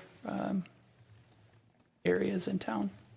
I guess it's a question for the developer on the timing of this, that this is really, to me, a compelling idea, but we're just in next year, 2 years, I guess. 2027, we'll really start the conversation about rezoning. Is your time frame pretty urgent on this? Maybe for either one of you to ask, because this is a conversation I think the community would really like to have. We have tentative terms agreed with the landlord on this. So Carlson Partners is representing Salvation Army, and then the landlord is on the opposite side of that, and we have tentative terms agreed with them. I think our preference would be to try to achieve this sooner rather than later. The Salvation Army wants to be a part of the Edina community, and we've been waiting for a number of years to do that. Okay, good. Thank you. You know, candidly, one of the things I worry about is, I remember several years ago before the Southwest LRT line was built over at Blake Road and Excelsior Boulevard, there was a facility over there that did this. I don't think it was Goodwill. I don't think it was ARC, but can you remember? It's Goodwill. Was it Goodwill? It was a drive-in, and it always seemed to me like it was really messy. There was clothes that people had just dropped off on a Sunday when they were closed, and there was trash blowing around, and that's kind of why I wanted to see a photo of one of your operations. I'm going to drive down and look at the one on 98th and Lyndale, but I don't think you want to see that. We don't want to see that. We turned a project down called Green Drop. That was kind of the same concept, but nobody there to manage it. You've got a big store operation, and it looks like what you'd propose would be people would queue up in a line, they'd drive into a garage. You might leave the garage door open, but you could also close it, and then they'd unload and then open up a garage door and they go out the other side. Correct. Is that kind of the concept of it? Correct. And you open the garage door again and somebody else comes in, and Yep. And you've got people taking care of the property, and we're fussy about how things look, and everybody should be, We want our things kept neat and tidy. Absolutely. That's why the main reason why we want the indoor drive-through, because the taking of the donations happens behind four walls. We also operate between 7 o'clock in the morning is when employees come to do the production. The retail space will be open until 9 p.m., and then we have donation attendance there until almost 10 o'clock, 9:45 in all of our stores. So we're able to capture the traffic of the community and handle the donations appropriately. And if someone does come by and drop off bags outside the door, in the middle of the night, the first thing we do is get those donations inside, because that's the lifeblood of our business. If we allow donations to get rained on or snowed on, we're ruining our business. It is imperative that we handle those donations like solid gold, because that's what they are. They have to be for us. Okay. Bruiser. I really do think we can amend our zoning for the industrial zone so that this could be doable. And I think that would be probably the more elegant way to go. When we talk about rezoning, even if we're waiting for our comprehensive plan, it gets, is it going to be just this little parcel and the one next to it? And there's such an array of different uses already there that I think there's just I just want to put a final plug in. I do think this is doable by amending our industrial district. I think we can do this. I think we can protect the Cahill industrial. We can limit it to, because seriously, thinking about us having industrial zone land adjacent to residential, low-income residential, the most heavy use of land next to the most gentle use of land is something that really we shouldn't be revisiting the past. Okay, we tried to move away from that in 1926, and here we are, 2026. This, I think, really could be done in a very elegant way. So final plug, I think we can do this by amending our zoning. I don't think they care how it gets done. I think they care about the timing, and if it's if they have to wait for the comp plan. All right. I don't think anybody have anything else for the good? Yeah. No. All right. I think you haven't heard anybody say this is a really bad idea, but you'll have to just make some decisions here. So thanks for coming in. I know that you've been talking about this idea for some time, and it's, I was kind of dragging my feet, and I think Mr. Carlson knew that. He could just kind of intuitively sense that. But this was really helpful for me tonight to have this conversation. So thanks for being here, Mr. Canfield.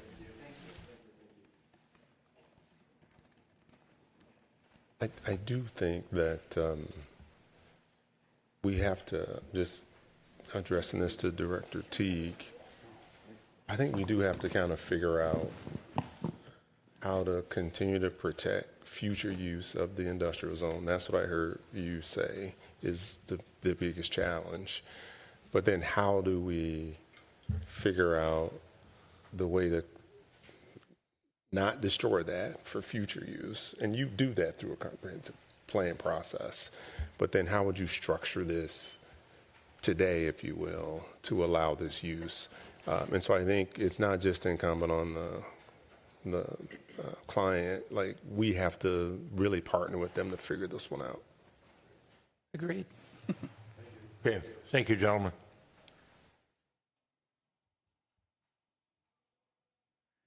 All right, we're going to have Andrew Scipione tell us a little bit about the citywide speed limit reduction evaluation that's gone on based on some speed limits that were changed in our community several years ago now. And it's been a long enough period of time where he was able to gather some reliable data. And we're going to hear from him now about what those findings were.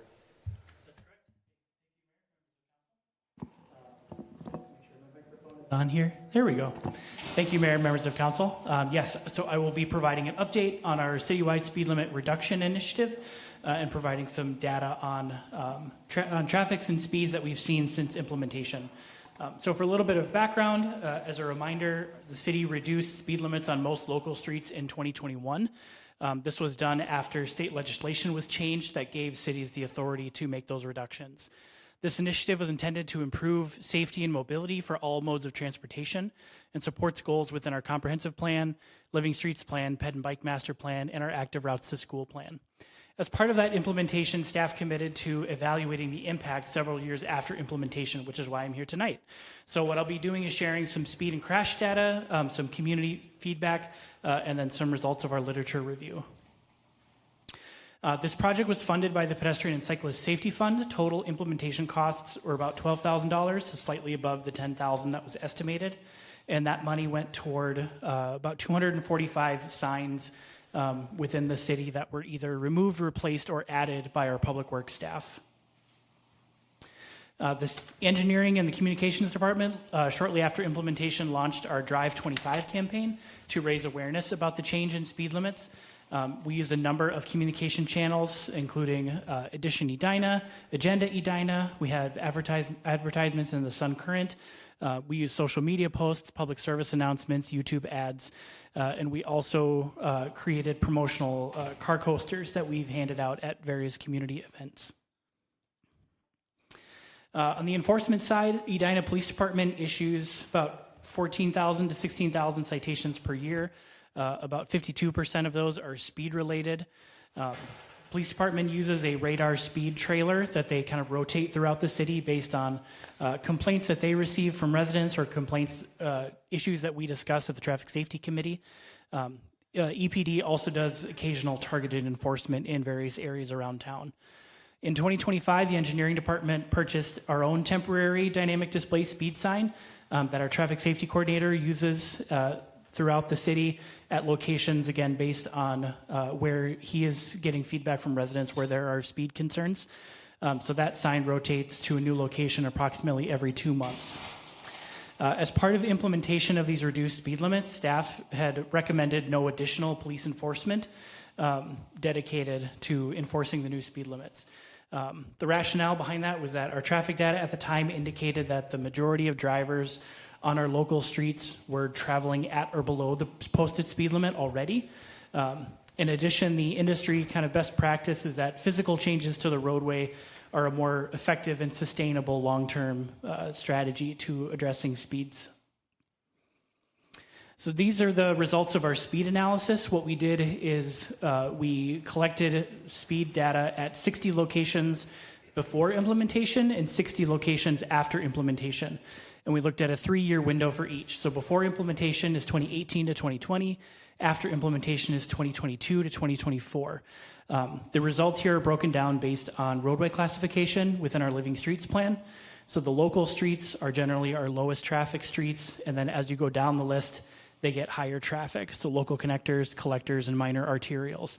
And you can see across almost all 4 categories, we saw speeds increase after implementation. These are, I should add, these are 85th percentile speeds, which is typically the speed that is used to set speed limits. Something interesting to note here is that the minor arterial streets within our city, those speed limits were not changed.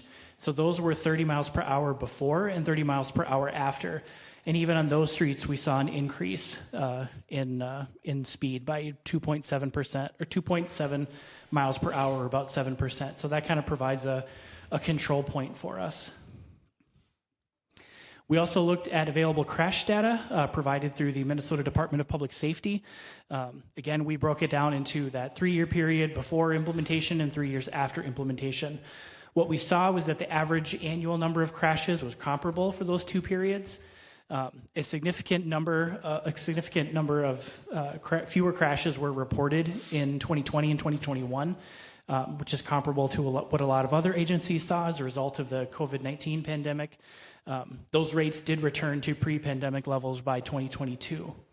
The distribution of crashes by jurisdiction is comparable before and after implementation. So about 20% of crashes occur on our local streets, 36% on our municipal state aid streets, and 44% on our county roads within the city. Over the period of this analysis, no fatal crashes were reported on local streets within Edina. Serious injury crashes more than doubled on our municipal state aid and local roads. They're both still below 3%, but again, those pretty significant increase. On county roads, we saw minor and possible injury crashes decline, and we saw property damage crashes increase. On pedestrian and bicycle crashes, as a percentage of total crashes, those remain consistent on county roads at about 3%. And then we saw an increase on MSA roads from 2.3% to 6.6%, and an increase on local roads from 2.6 to 5.8%. If you recall, our quality of life survey asks the question of respondents, how much of an issue do you see as traffic speeding in your neighborhood? The results of that question are shown here with the percent of respondents who reported traffic speeding as either a moderate, major, or an extreme problem. And you can see at 2025, we're at about 41%, which is the same rate that we saw in 2017 and 2019 before the pandemic. So we dropped a little bit during COVID to 34%, but we've slowly come back to pre-COVID levels. We also reviewed available studies that other agencies have conducted on other cities and agencies that have reduced speed limits. The first one was a report from the Local Road Research Board in 2023, looking at the impact of speed limit change on urban streets. This study looked at the city of St. Louis Park, who also reduced speed limits in 2021, and they looked at a period of a couple months before implementation and a few months after implementation. What they found is a considerable variability in speeds between a 7 mile per hour reduction and almost a 2.5 mile per hour increase. This report also found that the changes in posted speed limits overall did not lead to speed decreases, But that study also suggests that driver behavior may change over a longer period of time. MnDOT also produced a study looking at a wider range of cities who implemented this change. What they found is that most measured speeds increased from 2019 to 2023, which is consistent with our local findings. They also found that fatal and serious injury crashes remained consistent, and total number of crashes decreased slightly. The local road research board is currently following up on that St. Louis Park study from 2023. That work is still in progress, and we're tracking it, and we'll happily share the results once that is available. So overall, what we saw was that vehicle speeds tended to increase after implementation across all roadway classifications. And again, because this occurred on minor arterials when no changes were made to minor arterials, suggests to us that there are other factors in play beside just the speed limit reduction itself. Overall, I would say the speed limit reduction did not result in a measurable change in overall crash frequency on our local roads. Crashes involving vulnerable road users increased on our MSA and our local roads. It's important to note that this analysis does not fully account for other compounding factors, the largest of which I believe are the impacts to traffic patterns as a result of the COVID-19 pandemic. And based on the quality of life survey results, it appears that public perception of speeding on local streets has not changed from pre-pandemic conditions. So I feel it's important to note, and as we stated from the beginning of this initiative, reducing speed limits is one strategy and a comprehensive approach to addressing vehicle speeds. We knew that this wasn't going to be a panacea. This is just one option in our toolbox. So there are a number of actions that the city is also doing that staff recommends continuing to do to support this effort to improve safety and mobility for all of our users. Those actions include implementing street width reductions as part of our roadway reconstruction projects. We currently allocate about $20,000 a year from the PACS fund to specifically fund traffic safety improvements that occur outside those roadway reconstruction projects. As I mentioned before, we utilize our own dynamic display speed sign to supplement police enforcement efforts. We're continuing the Drive 25 advertising and marketing campaign, and we're going to continue to monitor traffic and crash data for the next 3 years, again, to see if there's a longer-term change in driver behavior. Some additional actions that I would be interested to hear council feedback on as part of our Safe and Equitable Mobility Action Plan. When that is adopted, we plan to prioritize the safety improvements that are identified at those high-risk and high-priority locations within that plan. We're also considering implementing street width reductions not only on our roadway reconstruction projects, but also as part of our roadway maintenance projects. So our bituminous overlays provide us an opportunity to narrow travel widths and or to, in some cases, reallocate public right-of-way for cyclist infrastructure. We're also considering purchasing an additional temporary dynamic display speed sign, just so that we have two in our rotation, and we can perform more enforcement through more areas of the city.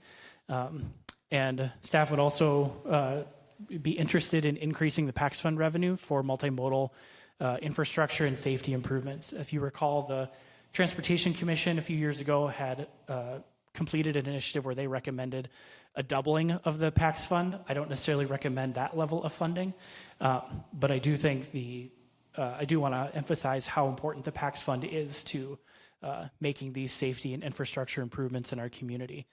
So with that, I will stand for any questions you may have. That was quite a piece of work. Not heartening, but quite a good piece of work. Questions for Mr. Scipione? Councilmember Jackson? When does the discussion about the allocation of the PACS fund come up for discussion? I know we have an annual discussion on that. Budget time. Budget time? Mm-hmm. Okay. So, and for second half of the year. I'd like to spend a little bit more time than we did before. It seemed like it was a lot of information in a really short period of time when we talked about this before. So thank you. Not only allocation, but potential increase too, or just everything? Yeah, I think, the build out of the sidewalks, we had a comment earlier, 50 years, it's just too slow. And I don't know what the solution is, but I'd like to spend a little bit more time than we did last time talking about that. Other questions? Member Risser. I just want to say thank you for all the work that you put into this, and also for emphasizing that the slower speed signs, it's not causation, that it's probably something else. And I appreciate that we're going to hear more about this continuing in the next 3 years and all that. So thank you. I remember Risser, like the rest of us, kind of worried about that inverse correlation. We lowered the speed limit and the speeds went up. Yeah, it is alarming, but I think it's also, we should take some comfort in the fact that it's not a result that's unique to Edina. Again, based on that literature review, what MnDOT has been studying, it seems to be consistent across other local agencies, which to me suggests it has more to do with changes in driver behavior coming out of the pandemic than it does necessarily that reduction in speed alone. Yeah, well, I think, yeah, that's a good point too. I think we'd like to see a visit with Director Bennerod about some communication strategies that we could develop around driver behavior, trying to get people to slow down.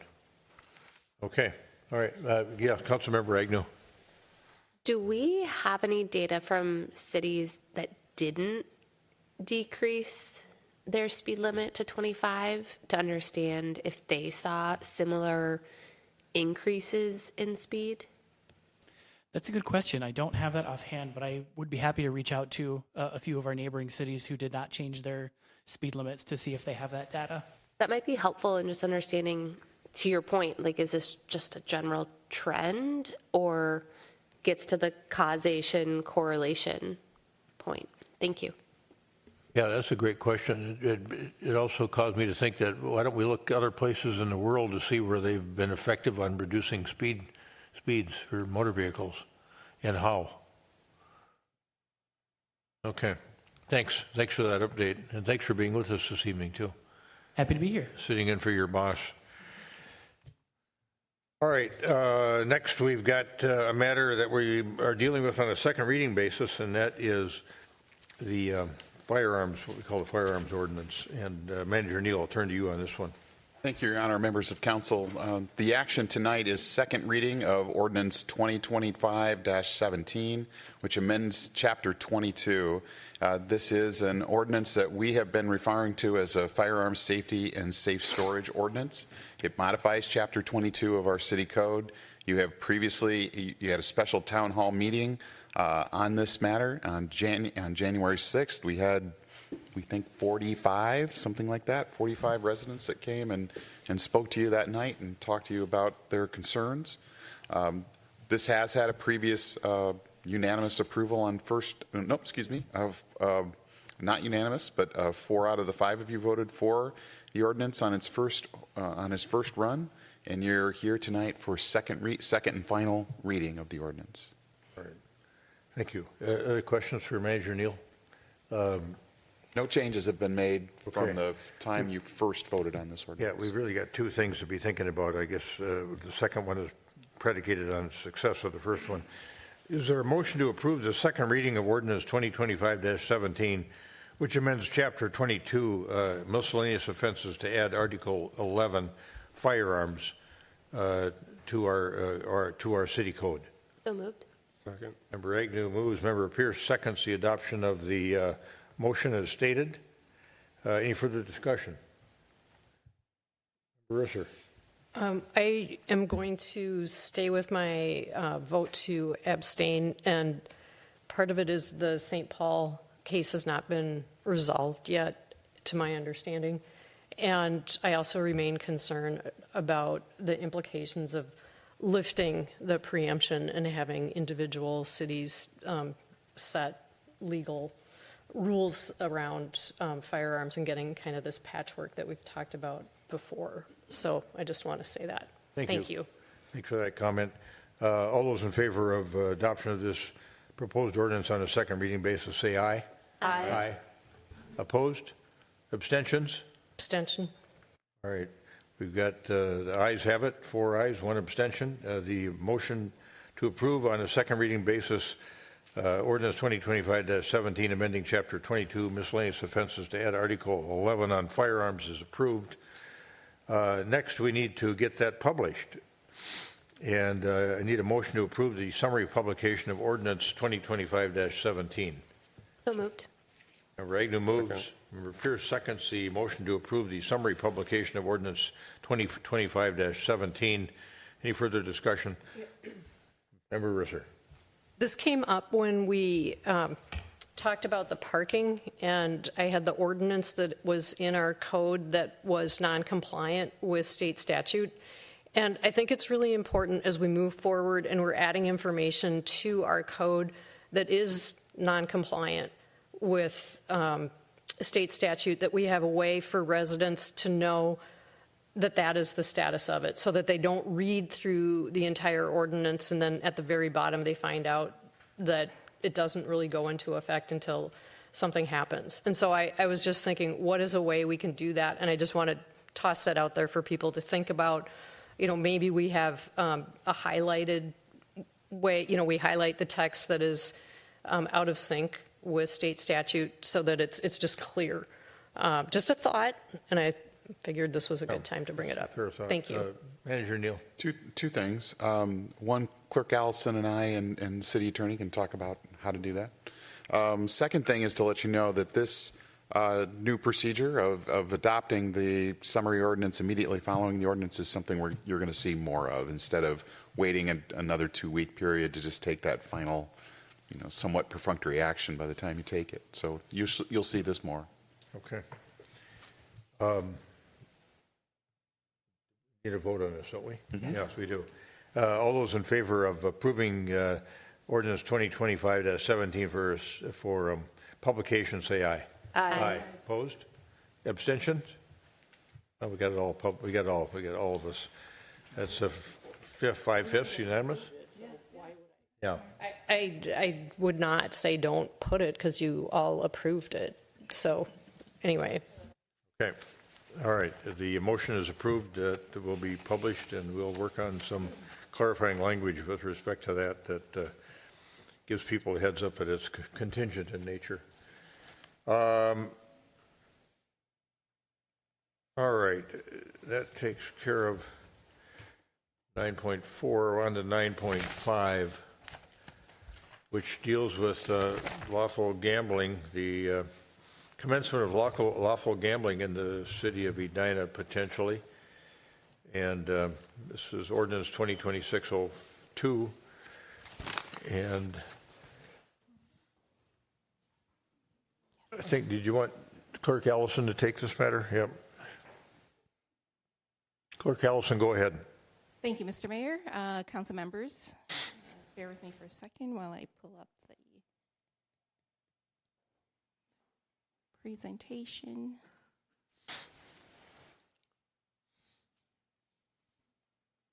I don't have a long presentation for you tonight. It's really to show you the recommendations from last time around. And actually just to point out that, or to do a check-in to see if you recall seeing the staff report that explains the questions, the responses to the questions that you had last time around. Could multiple organizations share charitable gambling proceeds? And Attorney Kendall did provide a response to that. And the response was that they could do that if it is allowed by state statute. It's not something that council could control.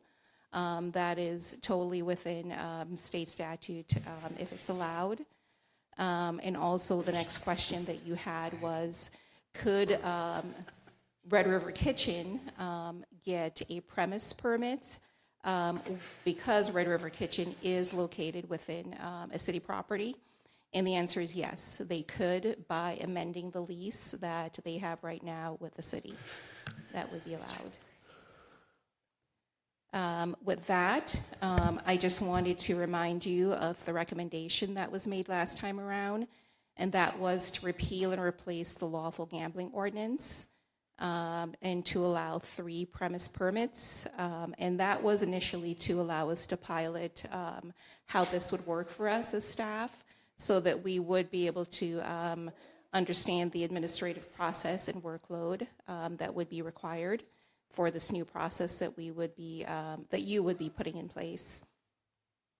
In red, what you're seeing on the screen right now are a couple things that you can consider, and that would be, if you wanted to, you could consider allowing more than 3 premise permits. You could also consider allowing 2 permits per location. So for example, Red River Kitchen could work with 2 separate nonprofit organizations to have to allow premise permit gambling at their location. We don't know if Red River Kitchen would find that appealing, or if the nonprofit organization would find that appealing, or if that would be competitive to each other. You could also limit the number of premise permits for a single organization. So for example, staff is recommending only 3 premise permits at this time. And if you wanted to, you could put in the ordinance that the Ed Fund, for example, could get 1 of those 3 permits. The Hockey Association could get 1 of those 3. And then there would be another one left over for another nonprofit organization.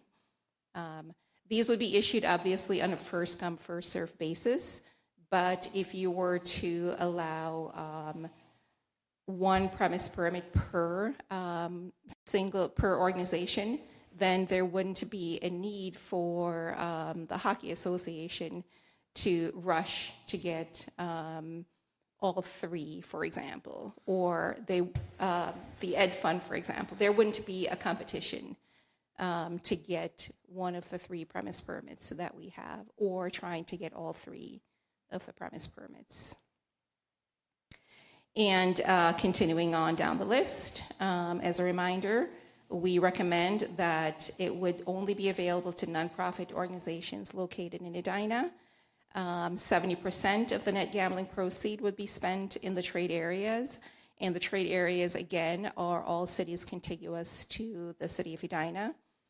And the 3% of the gambling tax cover the cost of regulating lawful gambling, and 10% of net proceed would be donated to a city-administered fund, with the council determining what the fund would be used for. And eliminating the background checks for exempt gambling, that would be an example of OLG performing a raffle gambling event. And our process right now is to complete a background check on the treasurer and the president of the nonprofit organization. And by approving this ordinance, you would be eliminating that. And it would be overseen by the gambling board. And then, of course, amending the liquor ordinance to allow lawful gambling within liquor establishments. And lastly, Councilmember Agnew had asked for some feedback on the ordinance, and we posted it on Better Together from January 27th until February 3rd. And though we had 23 visitors to the site, we did not have any feedback at all. And with that, I can stand for any questions you may have. Questions, Member Jackson and Member Risser. So I don't know if you know the answer to this, because I think it's under state law, but isn't there some qualifications for the nonprofits that qualify to do this, if they have to be of a certain size? That I don't know. I think you have to be a 501c3, don't they? Yeah, but I think my understanding is that they have to have a certain number of board members and there's quite a bit of background check, I think, on the nonprofits.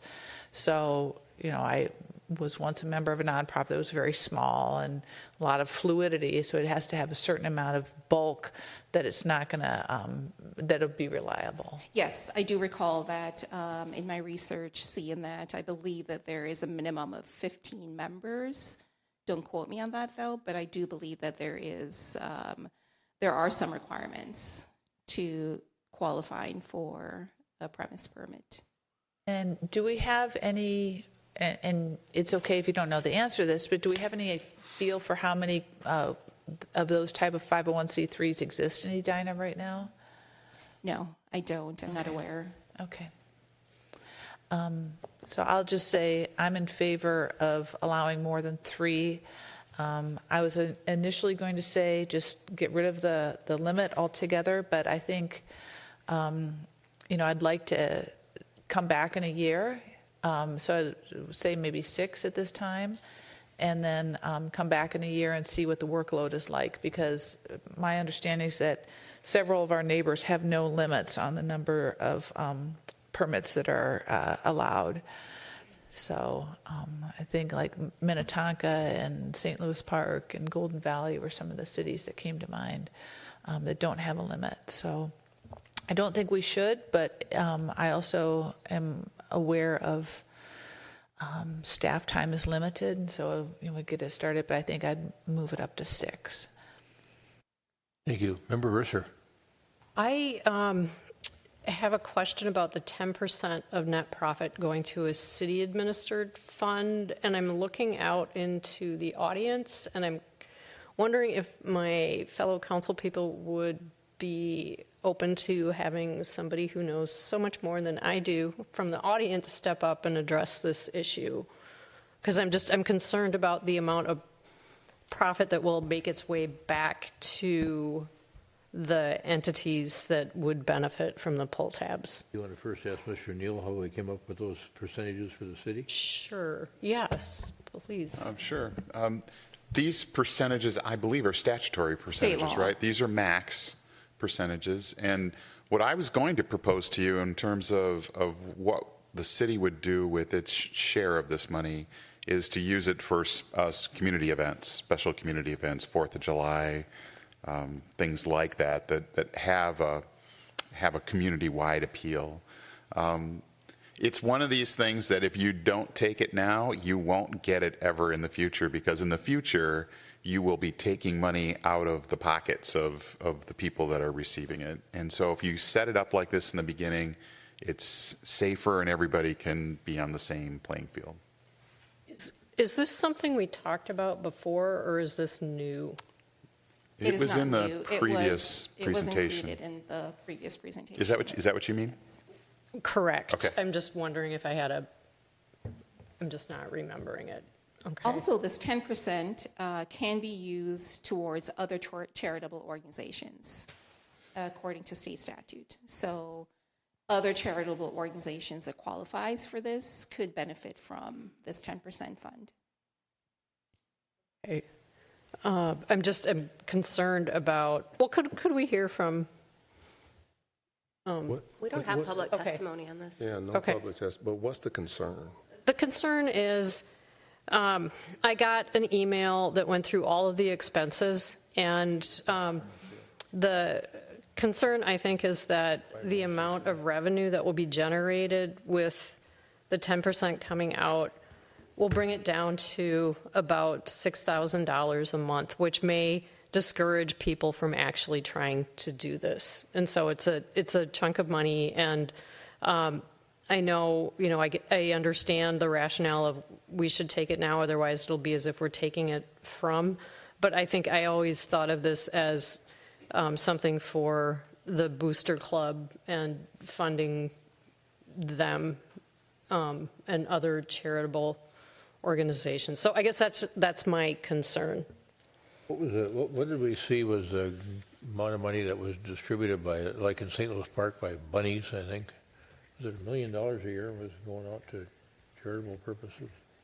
I can't speak to that, but from the presentation that was given by the Ed Fund, they did include the option of giving back 10% of net profit. So I believe they're supportive of doing that because that is required by state statute. Yeah, that wasn't the question I had, though. I'm trying to figure out, remember Risser's question, which is a good one, is how much money do we expect to be raised in Edina annually by charitable gaming? That is hard to say at this point. However, again, going back to the presentation that the Ed Fund presented, it seemed like it was an enormous amount of money that could be raised based on what is being raised across the state right now. So it's hard to say exactly how much would be raised in Edina. I don't know that we can pinpoint that until the ordinance is approved, and then we can start collecting some data. Yeah, I realized that was fairly speculative, but I was thinking Bunny's at least was an example of extensive amount of money being raised in another community, and I just don't remember the amount. Yeah, I did not look into that. I'm sorry. Okay. I had a question. Yeah. And I'll tag along what I was thinking about there. Go ahead. So the last time you also talked about the expenses for the city to manage this. And that's what I thought part of this 10% went towards, but I could have that wrong. So then if it's not, then just explain how did we cover the cost for the city to administer it? It's the 3% gambling tax that will be used to cover the cost of regulating the lawful gambling. So it's a 3% plus a 10%. So 13% total is what the nonprofit organization would be contributing to the city directly. With the 3%, it is, according to state law, you can go between 1% to 3%. We're recommending 3% at this time, but you could very well change that to 1% or 2%. What? The 10% is locked in per state statute. Okay. I'm going to go back to Member Agnew, who I think has continuing. Were you done, Member Risser? Did you have some follow-on? I do want to say I would like to support this. My preference would be that we didn't take the 10% so that there was more revenue flowing to the nonprofit charitable organizations as this gets launched. I think that's important, but that is my preference. So just to be clear about that. Yeah, okay, thanks for that. Member Agnew, I know those concerns you expressed last meeting continue. Have we conducted a values assessment on this ordinance? I know we typically have that as a part of our packet of how it aligns to our values as a city. We have not. Is there a reason we didn't with this? Don't. Yeah. I don't we know. for nearly everything? Values. We don't generally do that, no. In fact, I think you're this thinking is about like the values first... viewfinder process. Yeah, I feel like we look at like how is what we're doing aligning to what our values are. I can answer that question. That's a newer process that we started adding to your packet when we upgraded to the systems. I'm not entirely sure why we didn't do it for this specific one, but it's not required. It's something that people have gone through training on, and this one kind of moved pretty quickly, so I'm guessing that's part of the reason that it didn't get done. But and it is based on a request, right, to amend the ordinance to allow this lawful gambling. Can I request that we do the values viewfinder exercise to understand a little bit more of how this aligns to our values? Sure. I think the other question that I just had broadly is kind of the why we want to do this. So we've heard it's for the students, it's for mental health, it's for hockey. But we're talking about potentially allowing something that is also known to be harmful for benefits of nonprofits. But the ordinance, as we have it in front of us, doesn't guarantee that the nonprofits benefiting will be related to students, related to mental health, or related to hockey. And so if that is what our ultimate objective is to directly support the institutions that have come forward with this, I think it's worth giving some analysis to, is there a different structure that makes more sense given our extremely limited number of facilities across Edina? I do know that when we had our presentation, they had some other cities from a figure of estimates of the revenue. I don't think that we're comparable to White Bear Lake and some of those other ones that they used. But I think that we do have time. There's nothing pressuring us to make this decision right now. And one potential alternative that could better target this to where we as a council would want the funds to go is if we said, why doesn't someone create a Edina Public Schools and Sports endowment that is directly receiving the funds from all of the institutions or all of the facilities, premises, that have charitable gambling. I think if we think a little bit more about the why and balance it out with the known harm that we're potentially creating by allowing this, I think we can better target to meet more of the needs that we have rather than just saying, yeah, go ahead and have a free-for-all and maybe Edina Hockey Association will get all 3 facilities or 6 facilities, right? I just don't really know what it is that we're opening up, nor do I know if it's going to directly result in the outcome that we're hoping for.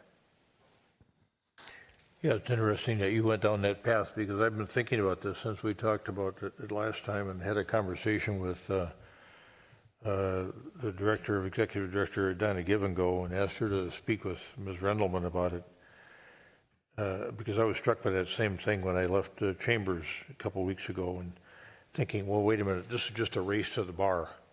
You know, and you think about all of the great nonprofits we have and the pressure they're under now, particularly in this environment that we're in with increased demand for rental assistance and food security. You know, you got the Ed Fund trying to do the good work they're doing that Ms. Rendelman got up and talked about. You got Edina Give and Go. You got the Edina Community Foundation. And then you've got all these athletic organizations. There's the Booster Club and the Hockey Association, the Football Association. I mean, it just goes on. And so it's made me wonder about that umbrella organization structure as well, as to whether those nonprofits in our community ought to get together and set up an umbrella 501c3 and decide how they're going to divide up revenue between them through some formulaic method. And I don't even know what it would be. I don't have any suggestions at the moment, but I don't feel good right now about this being a race to the bar, and some are going to really profit handsomely and use it for good purposes, and others are going to be left out and left to their usual devices of trying to raise funds from sources that they otherwise use for donations when there's greater and greater pressure all the time, and this is a source of revenue it's a new line of revenue that should be enjoyed by just more than a couple organizations, I think. It's my feeling. And I don't know how to do it. But I'm not comfortable allowing 3 licenses and have it be a race to the bar to see who gets those licenses first.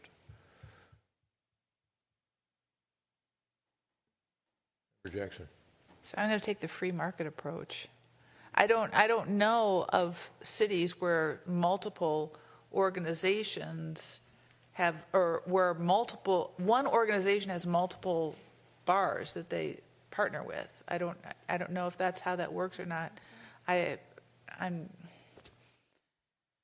But to me, it's like, I don't want to pick winners and losers. I think if we have an umbrella organization, the politics and fight over that on how that would be allocated will take years to figure out. I don't see that being an easy negotiation, and I don't know. To the question that you're raising, which I think is a good one, why couldn't an umbrella organization be the sole applicant for 3 different permits? If we decided we were going to go with 3 permits on this pilot program, why couldn't one organization get all 3 permits and then have those 501c3s underneath that umbrella 501c3? I will look to Attorney Kendall to answer that.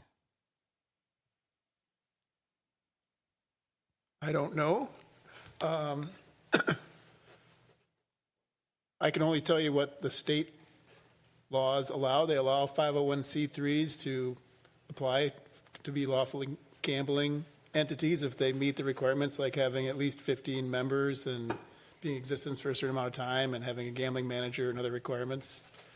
Could someone try to incorporate a 501c3 with the purpose of giving money to other 501c3s?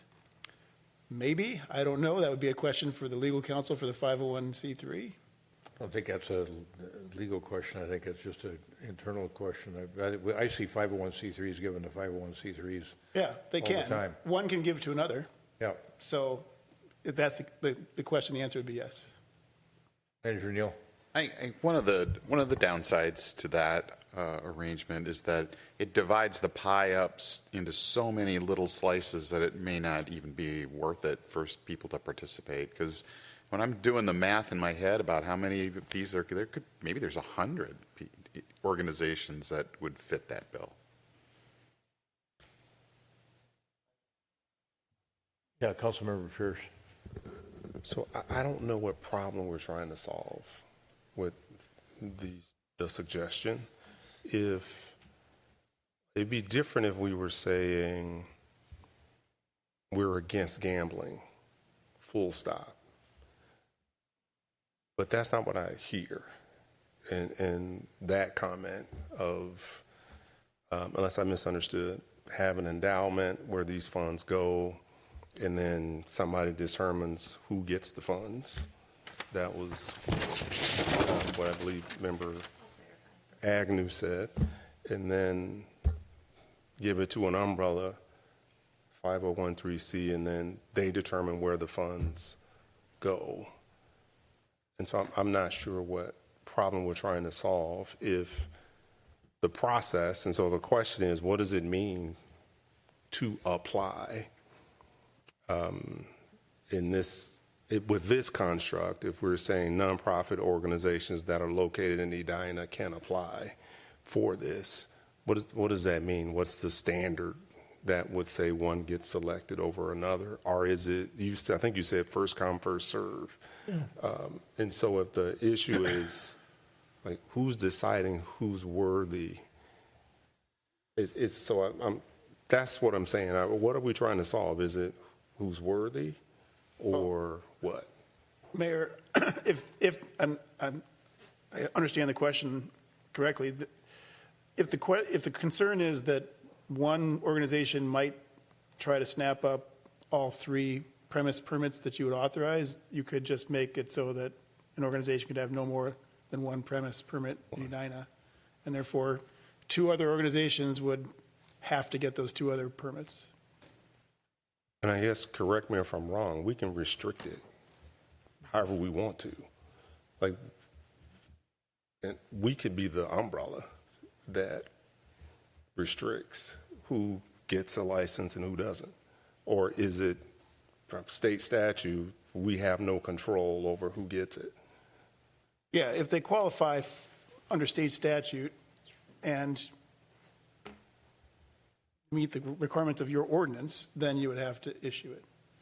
Up to the maximum. Up to the maximum number. But to the point you're raising, you could do what Dave is suggesting, and that is no more than 1 permit per nonprofit. Yeah. I'm a little more optimistic than Manager Neal. I think if they're doing $1 million net a year at Bunnies, it's only going to be a matter of time before people are doing well here. And but it might be a downstream thing, so that first year it could be, if we spread it too thin, it could be something to be concerned about. It just doesn't feel right to me that there's winners and losers, as Member Jackson says. So especially amongst all this, I mean, I don't think there's 100. To me, I had there was like a half a dozen of them. But more than that. Well, there's a lot involved in being a nonprofit who does this. You have to have a gambling manager, and there's a lot of reporting and everything. It's got to be a 501c3. And you have to be a 501c3. But we already have one umbrella organization who's come forward, and they've offered to bring a lot of people in and handle that process. I like the idea of one premise, one nonprofit. We could write that in, but I don't want to pick winners and losers. I don't think that that's right. So, Member Agnew, you. Yeah, and I just wanted to clarify based off of Member Pierce's summary, I am not in favor of this, right? I think I made that point clear last time. My biggest concerns are the negative impact that it has on lower socioeconomic members of our community. And so the connection that I was trying to make was, if I am in a position to have to compromise on those values that I have of impacting that class, why am I doing it? And what is the benefit? And so that's where I was trying to get to, like, what is going to be the benefit so that we can weigh, yes, there is harm, but there's also benefit. How do we quantify what that benefit is? We talk about bunnies netting, $1 million a year. Bunnies is the top grossing site in Minnesota. So I don't necessarily know that that's our what we will see replicated at every site in Edina. This is also something that I know that we've had conversations on for 4 or 5 months, and I don't have a better estimate in front of me of what we actually think we're going to get. And I'm just surprised on some of these. Like, we don't know how many nonprofits there are. We don't know if there's 100 nonprofits that are going to be fighting for these licenses, or if there's 12. And so I think that it feels like we're moving really quick. We have a lot of unknowns.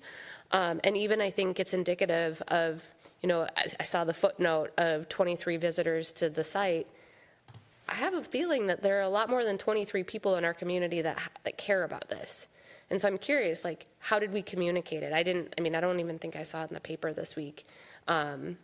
Just given coverage, I don't choose the coverage. I know we don't choose the coverage, but there hasn't been much communication on this. And so that might be why we haven't seen as much comments. So that's just kind of why I was getting to, if what we're asking us to do is support mental health, because we can see the direct correlation of the impact on mental health because of gambling, and okay, sure, let's put that money from the harm into the help benefit. But what we're talking about doesn't guarantee that. That's my concern.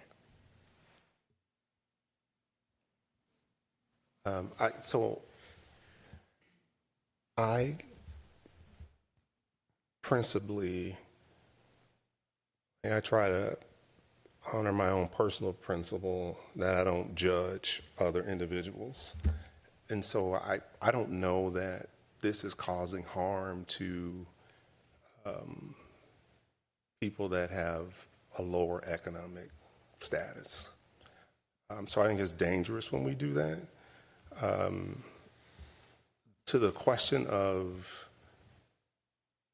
what's the need, man, in Edina, like, so many people think, well, this is a wealthy community. What is the need?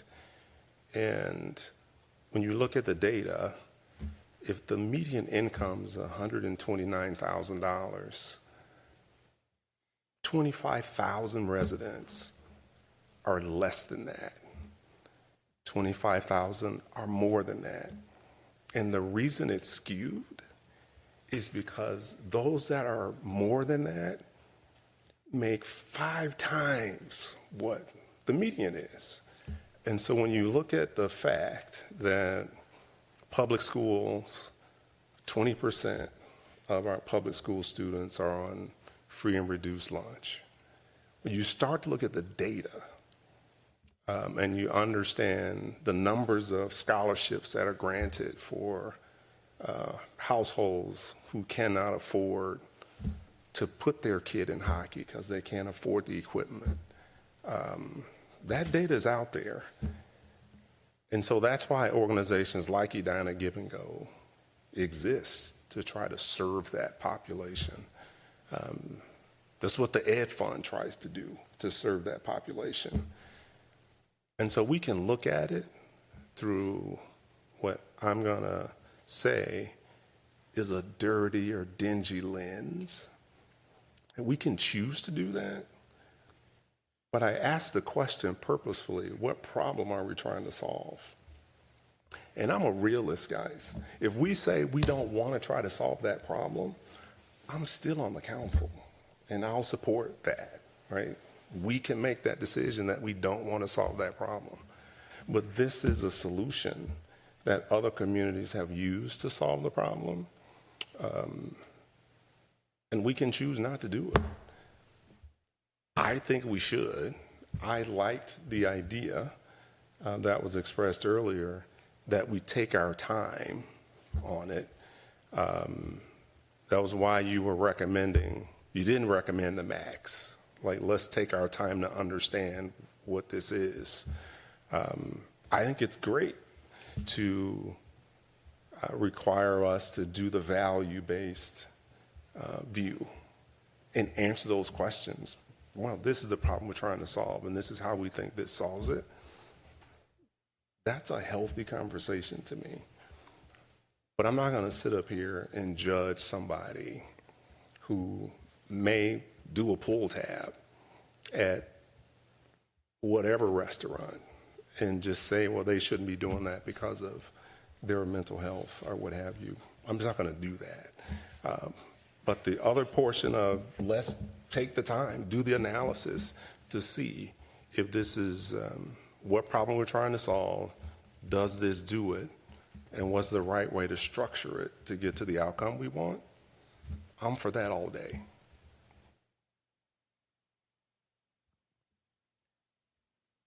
Go ahead. Yeah, Member Agnew, go ahead.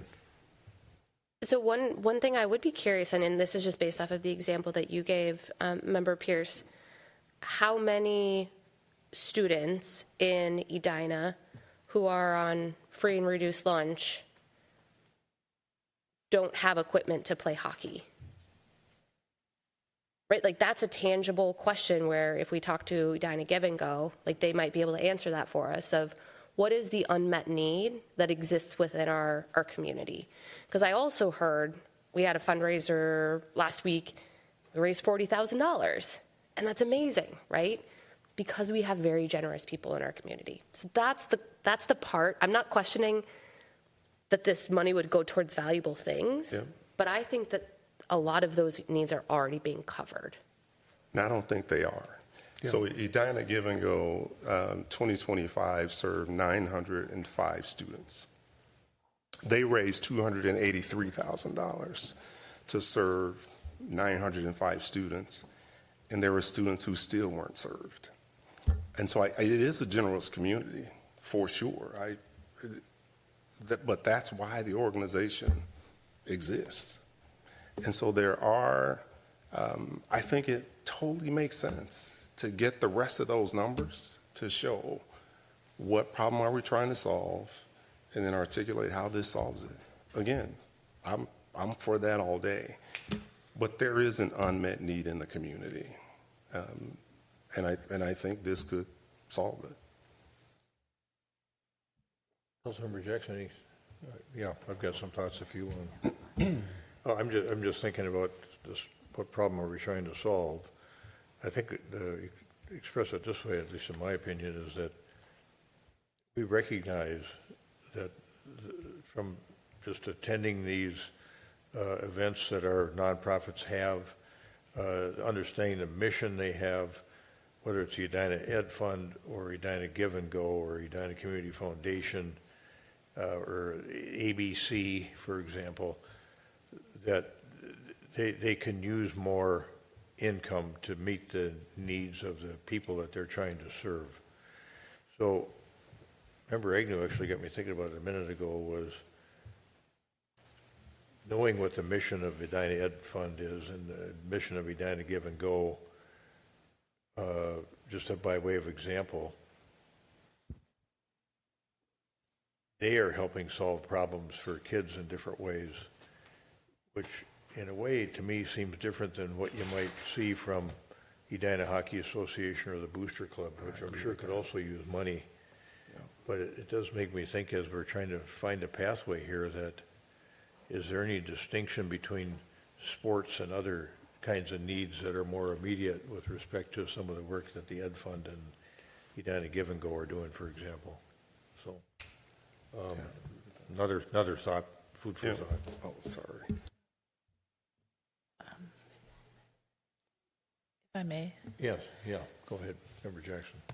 We don't have an aesthetics board in Edina, and I don't think we should have a board that says this is the type of nonprofit we're going to support.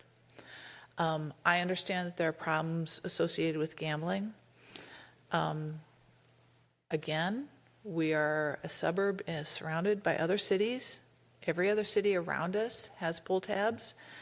The reason we didn't, I assume, is because we didn't have liquor licenses for a long time. And you have to have a liquor license to do the pull tabs.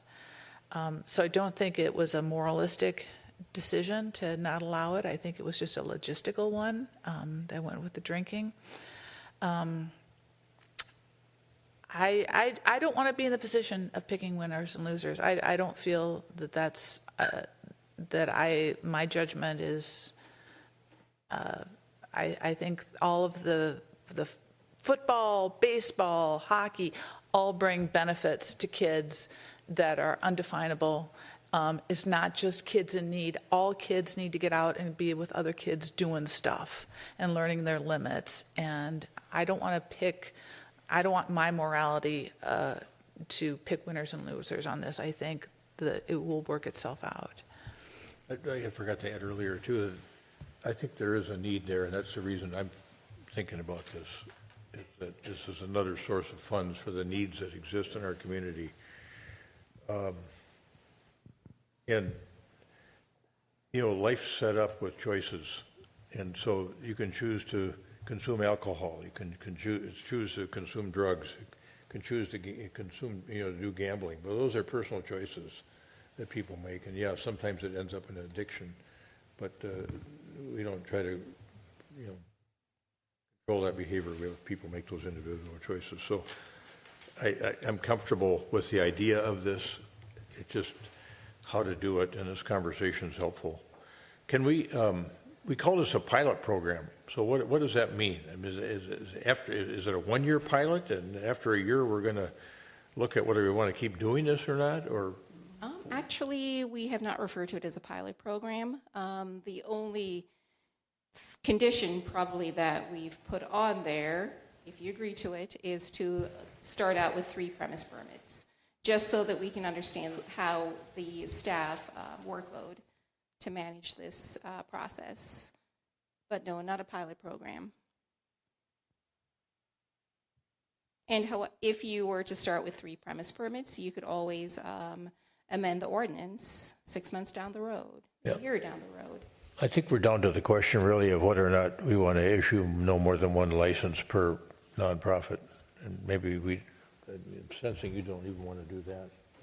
No, I think I don't want one excuse me. I don't want one nonprofit to monopolize. I like the idea of limiting, one nonprofit per nonprofit. Thank you. Per nonprofit. Yeah, I think that's a good idea. I just don't want to say these are the 3 nonprofits because they align with my moral vision who are going to be able to do this. I just think that I don't want to pick winners and losers in that way. So I would lift the number altogether. The staff has said they want to take some time to learn how this goes, so I think 6 would be fine. 6 instead of 3? 6 instead of 3, and then come back in a year and say, this is more work than we thought, or it's not any work at all. The gambling board does it all for us, and we could have unlimited. But I'd like a review after a year. What on this 3 versus 6 issue? We haven't even talked about that. No, any thoughts on that? So I am just very pragmatic. I don't have a specific reason, but if staff ever says to me, we need to go slow to see what the work effort is, so let's do less to start with, and then let that judge how fast we go, probably gonna support that almost every time. So I think I would be 3 versus 6 and the opposite. If you come back and you say, yep, there's more demand, or yep, it's not as difficult to manage or whatever, we could do more. then I would add more. Well, think about it in terms of facilities in Edina where you could secure a partnership with somebody and have your permit in play.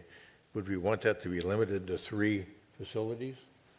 Or would we just be comfortable with 6? Because, I mean, there's more than 3 places. Right. You could actually have an effective license, I think, or a permit in place. Can't tell you who they are, what places they are right now, but.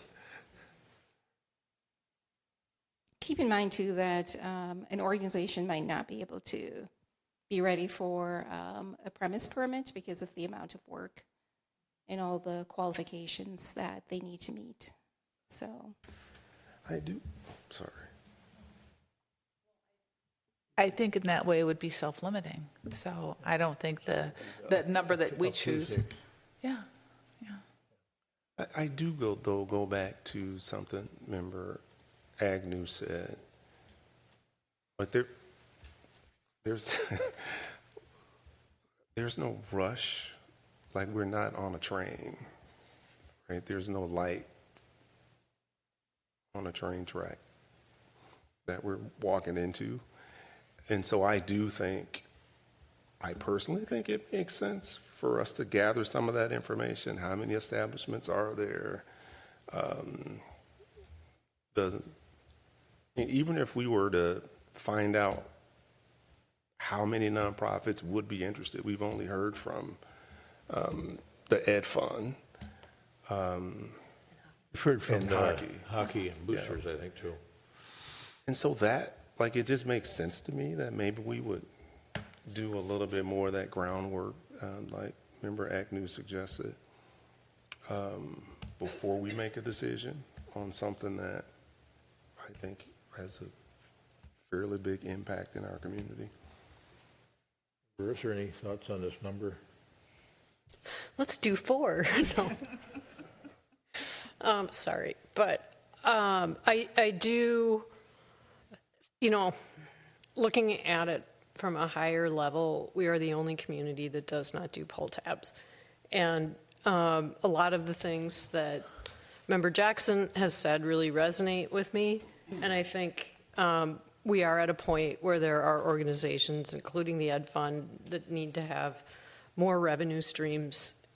We did talk about this. I think we could gather more information, but I think we could also get mired in doing that. And so I guess I'm kind of thinking it would make sense to move forward with 6 and see how it goes. I don't know. Or 3, we could always add more. But I do feel comfortable moving this forward for a vote tonight. If we went the 6 route, do people still want to have 1 per organization? Or Yeah. Member Agnew, we're testing your limits here on. No, you're good. You guys can do what you want. So you're where you want to be. Yeah. I have no preference between 3 or 6. Did you come to any epiphany in the last 30 seconds? No. You're good either way? Yeah, I'm fine either way. How about our clerk? Well, since you're asking for my opinion, we chose 3 because based on the recommendation that we got from Kathy when she met with us and when she presented to you, in her presentation, she talked about the number of premise permits that, at least a couple of the questions that we asked were, what were the number of permits that other cities were issuing? And they were averaging around 2 or 3, none but 6 that I'm aware of. So, and that's where we came up with 3. We thought 3 would keep us in line with what other cities were doing, and then that would be a good starting point. And if we do find that there was a really substantial need in the community, that we could always increase that. Yeah, we don't have to wait a year to do that. No, we don't have to wait a year. Mr. Jackson, you've had an epiphany. No, it's facts and law. The fact may be that there are only 2 in a community, but the ordinance doesn't say only 2. It says it doesn't have, at least the ones that I looked at, I looked at about 6 of them, and they didn't have any limit at all, and they were comparable communities. So it's kind of, that's the way the market went. Only 2 nonprofits had the wherewithal to do this because it takes a lot. But it wasn't, at least in Minnetonka and St. Louis Park, White Bear Lake, and there was another one that I looked at, a couple others. They just didn't limit it, but in fact, they may be limited because it takes a lot to do this. But you could put a cap of up to 6, and it might self-limit, as you said. As we're talking about it, I think I'd like to have a little more flexibility in case we don't have to come back and revisit this and say, okay, we're going from 3 to 5 or 3 to 6.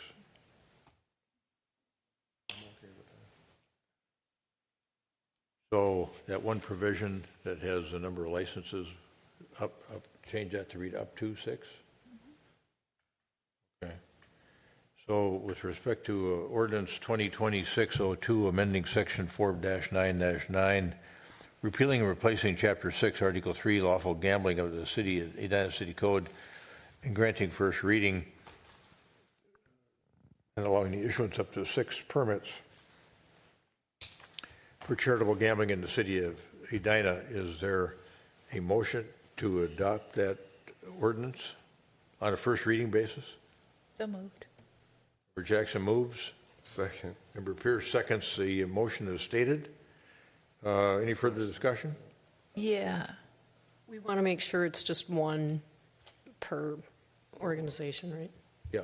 Okay. Yeah, right. I didn't hear that. That's the other part of the motion. Okay. Up to 6 licenses and no more than 1 license per nonprofit per location. It's up to 6 locations. Yeah, thanks for that catch. Then that'll form the basis of the new ordinance that we'll bring to you for second reading. So that's our first reading, and then we'll come back with it cleaned up. Any further discussion? All those in favor of adoption of the ordinance as stated, say aye. Aye. Aye. Opposed? Nay. Motion carries. The ayes have it on a 4-1 vote. Thanks, everybody. That was an interesting discussion. 2026 legislative platform. Manager Neal. Yes, thank you, Your Honor. This item started, as it always does, with talking to our staff and talking to council members to see if you have items that you wish to include in the federal and state platforms for the upcoming session. We build this through November. We share it with you usually in December. We come together then in January, and we did come together in January, on January 20th, to have this in front of you that night, and also to have our joint meeting with our legislative group that same night. So the document that you're going to see that was included in the packet for tonight was the same as you've seen before, with 2 exceptions, and those 2 exceptions that we've added since the January 20th meeting were based on the comments that we heard from Representative Joachim, who wanted to build use pooled TIF increment financing dollars for affordable housing, so that we could use pooled TIF for our affordable housing trust fund, which she has been an advocate of and was able to get special legislation for St. Louis Park, Hopkins, and Minnetonka along those same lines. And the other one was an emergency rental assistance financing provision too.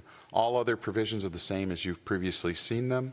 The legislation, or our platform, is in general conformance with the League of Minnesota Cities, Metro Cities, Municipal Legislative Commission, and we hope that council will act on this tonight so that we can get it out to our legislators in time to be considered during the February 17th start of the legislative session. Happy to answer any questions. Yeah, questions for Manager Neal on the proposed legislative platform? We've been working on this for a while. Anybody have any questions? Okay. You want a motion on that, or? Yep. Okay. Is there a motion to adopt the proposed 2026 legislative platform in the form shown? So moved. Member Pierce moves. Second. Second. Member Risser seconds. Discussion? So the form that I have, there's some comments about lifting the firearm preemption from my colleagues, and I didn't know if people were comfortable with that. I am comfortable. I don't really understand why it's there, but I'm fine with it. Okay.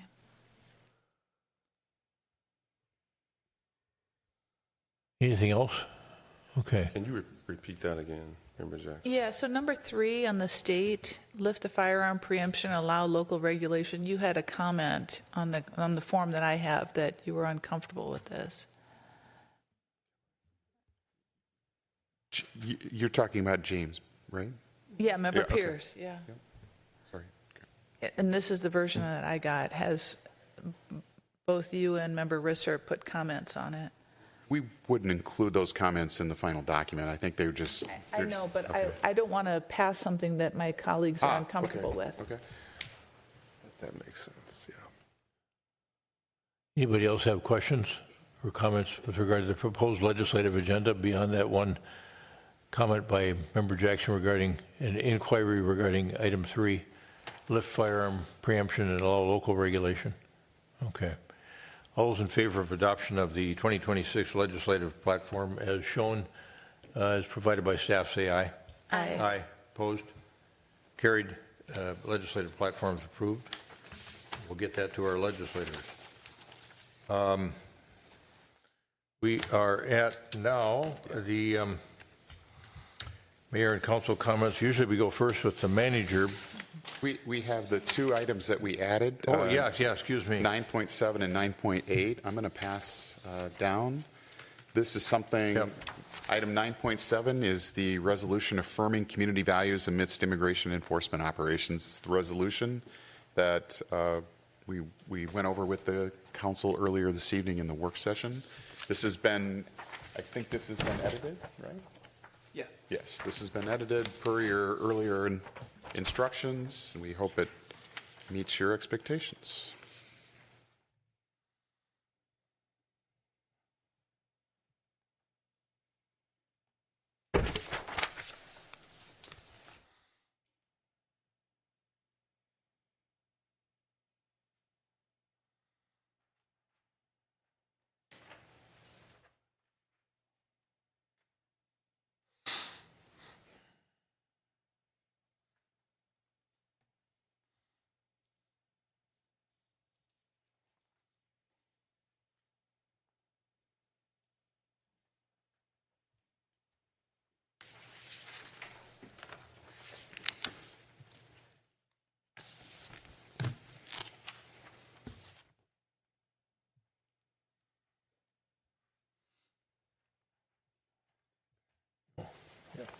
And you're comfortable with this language in its form? Yeah. Yeah. That's outlined there. Right. Okay. Council members, we did some work on this in the work session, and want to make sure that this resolution, especially the 5 items at the end that are after the whereas clauses and embody the substance of the resolution in those 5 paragraphs, reflect what was intended by us collectively in our meeting. Are folks comfortable with this language as crafted by the city attorney? Yeah, I think that this represents all the changes that we wanted to see. So thank you for doing that so swiftly as well. But I think that this covers what I wanted to see. Others? Comfortable? Okay. The one question I have is, how can we get this out to the public? And do we want to? It's a lot to read right now, but the public hasn't seen this. Yeah, so that I would assume that once we pass it, it would go on the city website as soon as possible. Every time you've issued a statement, we've published it on the website and we've issued a press release. We'd do the same with this one. Okay, terrific. Thank you. This is Resolution 2026. Doesn't have need another delineator on there? We do. Clerk Allison, is there a next number in line? I will assign a number to it, yes. What is it? Oh, were you hoping to get that number right now? Yeah, Yes. I was. No, can't we do it right off of looking at this? Not necessarily, because there could have been Okay.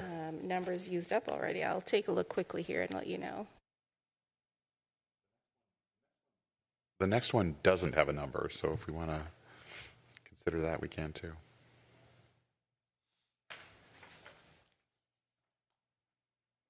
Well, do we need a number on here? We do need a number on here, but while she's looking for it, For purposes of passage, do we need the number on there? I think we do. Okay, well, let's take up 9.8 then. In the well, Clerk Allison is Yeah, looking. because I think you're gonna want to read this one also. And what you have is a resolution urging state of Minnesota to swiftly approve emergency rental assistance funding and operations in response to Operation Metro Surge. The letter on the back is a sample letter based on the letter, I believe, from the city of Roseville. This is just an example of what that letter might say. It's just we would propose just a simple transmission letter that we provide to state government all the time. So I do notice that in this letter, it does talk about the eviction moratorium. So I just wanted to call that out if this is a part of something that we are approving. I know when we talked about it, there was pros and cons against it. I know if I can summarize those and not do a terrible job, there were some learnings from eviction moratoriums from COVID when the state also enacted one. Generally, there are concerns of kind of overall upkeep of buildings, I think, when that happens, and deferred maintenance that is already still being deferred because landlords have not been able to fully catch back up from that happening in COVID. And I also think there was another concern of not necessarily fully directing the support to people who needed it. There might be abuse of eviction moratorium, and if we instead focus solely on the emergency rental assistance funding and some of that other rental assistance, that could be better targeted. And I only wanted to recap that, one, because it was a big part of our conversation, and then we did have some people come in and speak tonight, and I think reaffirmed their desire to have us as a city support this eviction moratorium.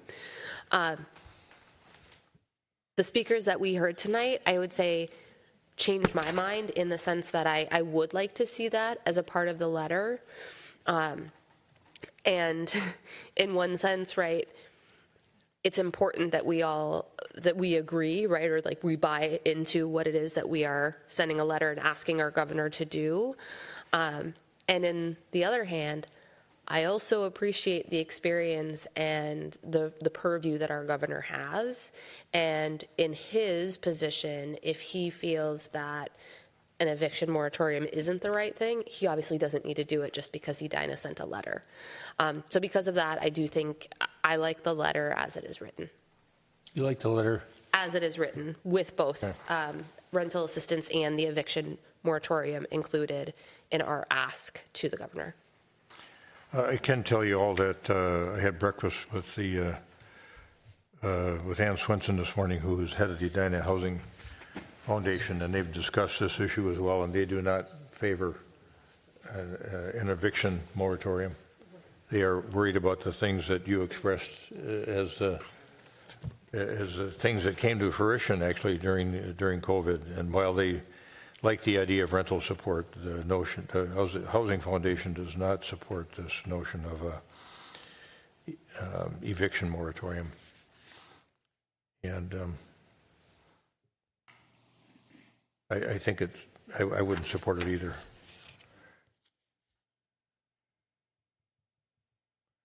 I do support the notion of the emergency rental assistance program being created. I think that's really important.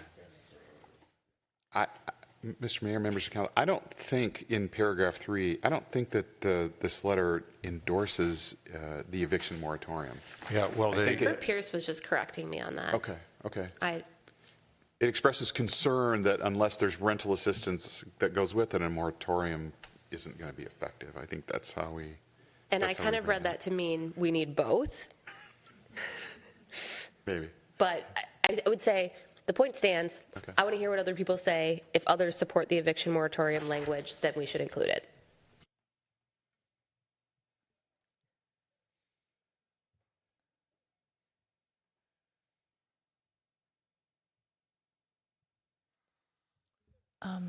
Go ahead, please. My recollection is with the eviction moratorium that we had some problems here in town with disruptive people causing public safety concerns in some of our affordable housing, and they weren't able to be evicted because of the eviction moratorium. And so it caused some discomfort in people's living facilities. So there's a public safety aspect to the moratorium that I'm not comfortable with. Yeah, I think that close reading by Member Pierce was good, but I'm not sure people will read it as closely as he did to parse that distinction. So as I looked at this when it came to us, and we hadn't had a chance to work on this upstairs, that 1, 2, 3, 4th, 5th whereas clause where it talks about eviction moratorium, I struck that out, added language in the next whereas clause where it says provides a balanced approach by stabilizing. It doesn't stabilize households. It assists in stabilizing households. So I interlineated the words approach by assisting in stabilizing households.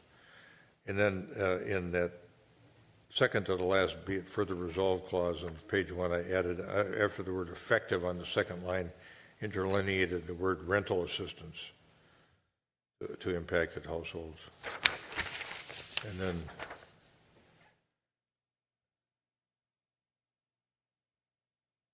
I think the letter could be modified accordingly by staff, and you know, we don't have this as a separate document, but I suppose I could sign it on behalf of the council. You could. I think we would want to restructure it, just because if we are going to edit it, we can restructure it as well and try to get it out the door as soon as we can. So should we just hold off on this one? Well, you can. I mean, I know we all, I think, have the same view that Member Agnew had, that she expressed well upstairs, and that time is of the essence. You know. So, I mean, if we directed staff to fix the letter, and we adopted these changes I made to the resolution, would people be comfortable with that? And you want to see this, what I did? I can pass it around real quickly. Do you have a number for us? Okay, let's do that one while this letter gets passed around. That one is 08, 2026-08. Okay. Let's go back to 9.7 item on the agenda, which is resolution 2026-08, affirming community values amidst immigration enforcement operations. Everybody's had a chance to read that resolution. And is there a motion to adopt that resolution, 2026-08? So moved. Second. Member Agnew moves, Member Jackson seconds the adoption of resolution 2026-08, affirming community values amidst immigration enforcement operations. Any further discussion? All those in favor of adoption of the resolution say aye. Aye. Aye. Opposed? Carried. Resolution 2026-08 is adopted. I'll sign it right now and send it back to our clerk. Who needs to sign it? Do the changes in the resolution look satisfactory to people, the ones I made? we can make that and have it ready tomorrow.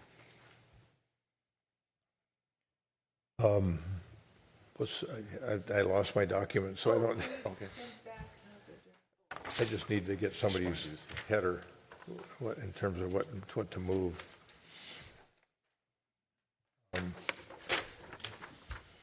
Would you want to call this an amended motion, Mr. Kendall, or is it just a motion? Just a motion, is it? Yeah. We just corrected this thing. It hadn't been in front of us Yeah, for passage yet. it can be the original resolution. Okay. Is there a motion to adopt a resolution urging the state of Minnesota to swiftly approve emergency rental assistance funding to the citizens of Minnesota in response to Operation Metro Surge? So moved. Member Jackson moves. Second. Member Pierce seconds. The motion to adopt the resolution is stated. Any further discussion? All those in favor of adoption of the resolution as stated say aye. Aye. Aye. Opposed? Carried. Resolution is adopted. I'll pass that back down. And for the record, Mr. Mayor, that one is Resolution 2607. Okay. Thanks. All right, now we're back. We're back to the end of the agenda again. Usually we'd have the manager make his comments now, but of course, we've been through a annual review of the city manager, and we have discussed that. We had Chad Weinstein do the work for us. I think 2 years in a row now, did a very good job.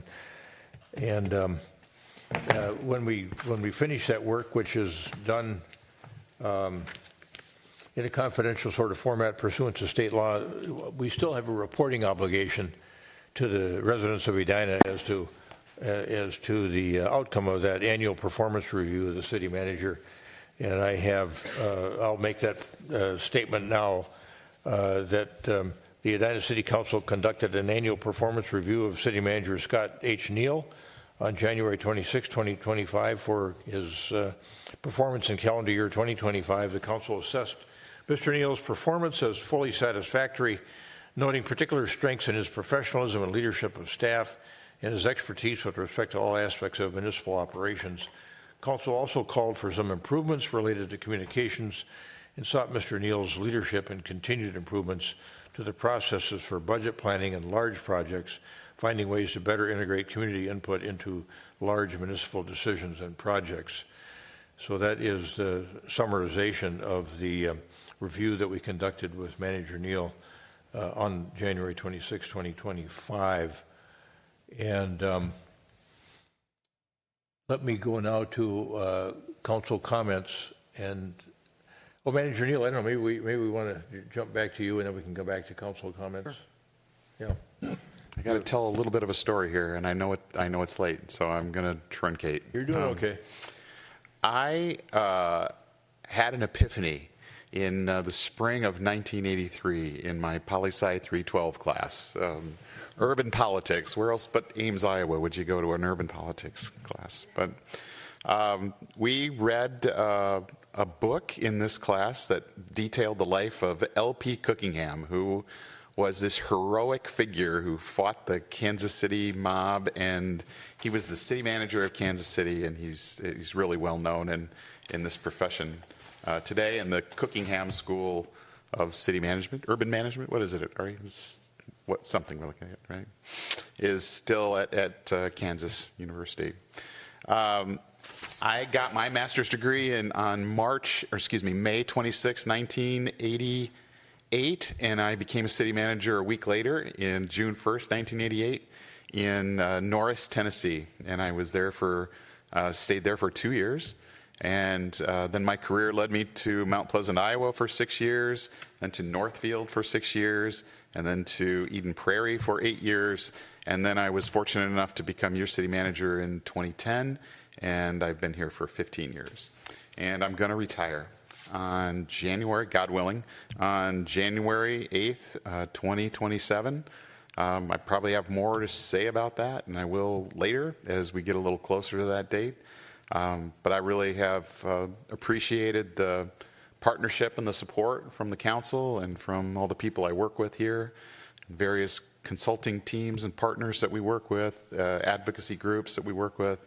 It's really been a pretty good experience for me, and I'm happy that I got to do it.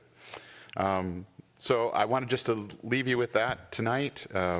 I plan to give you my best efforts between now and January 8th, 2027, and we'll work through the process of we wanted to talk a little bit tonight and maybe tee up a conversation about how do you get a new one when the old city manager goes? And so we've got some thoughts on that. I think we're going to share at an upcoming city council work session, and then possibly even at a retreat later this spring. So thank you. The time went fast. The time went fast. Thanks for all that great work. Really. So it's thanks. Give you a mini send-off right here.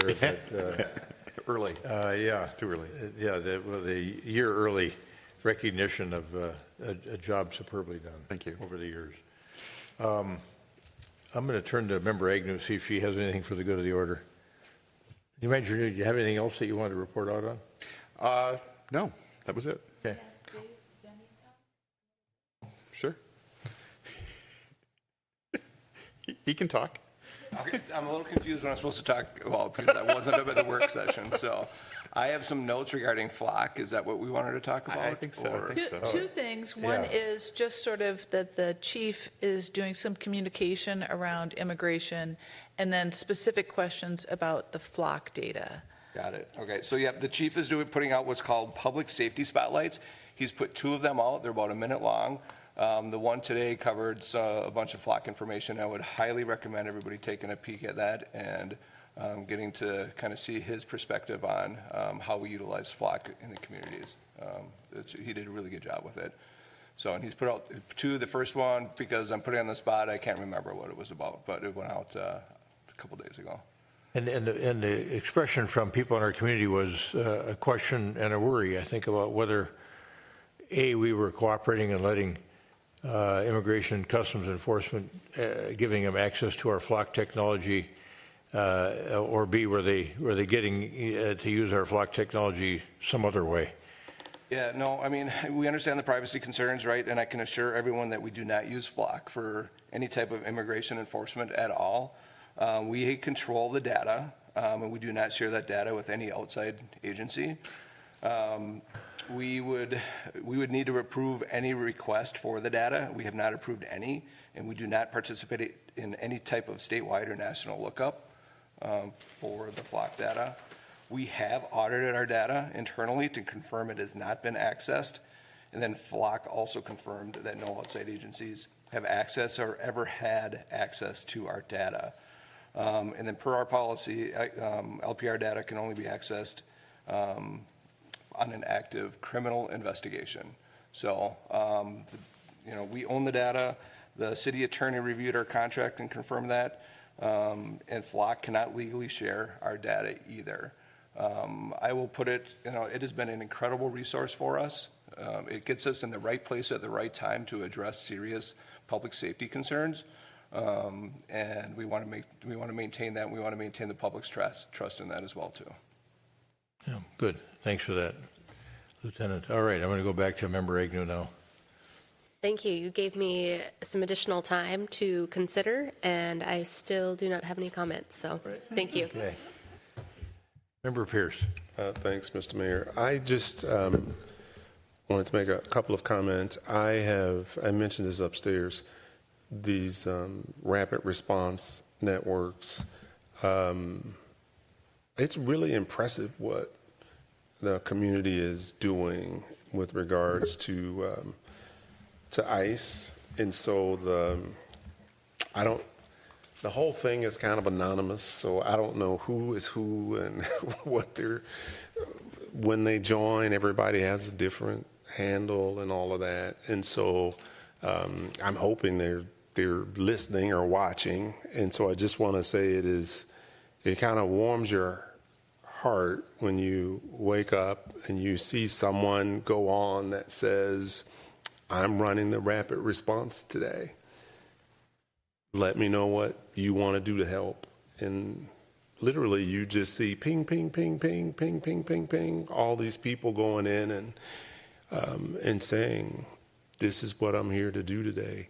And so I think it's awesome. And then I did participate in the 50th in France protest, I guess, yeah. And so that was great as well, just out there with neighbors, and whoever runs that, I don't know, again, who does that, but it's the neatest thing. If you don't have a sign, they have some there. You just pick up one and you stand with your neighbors.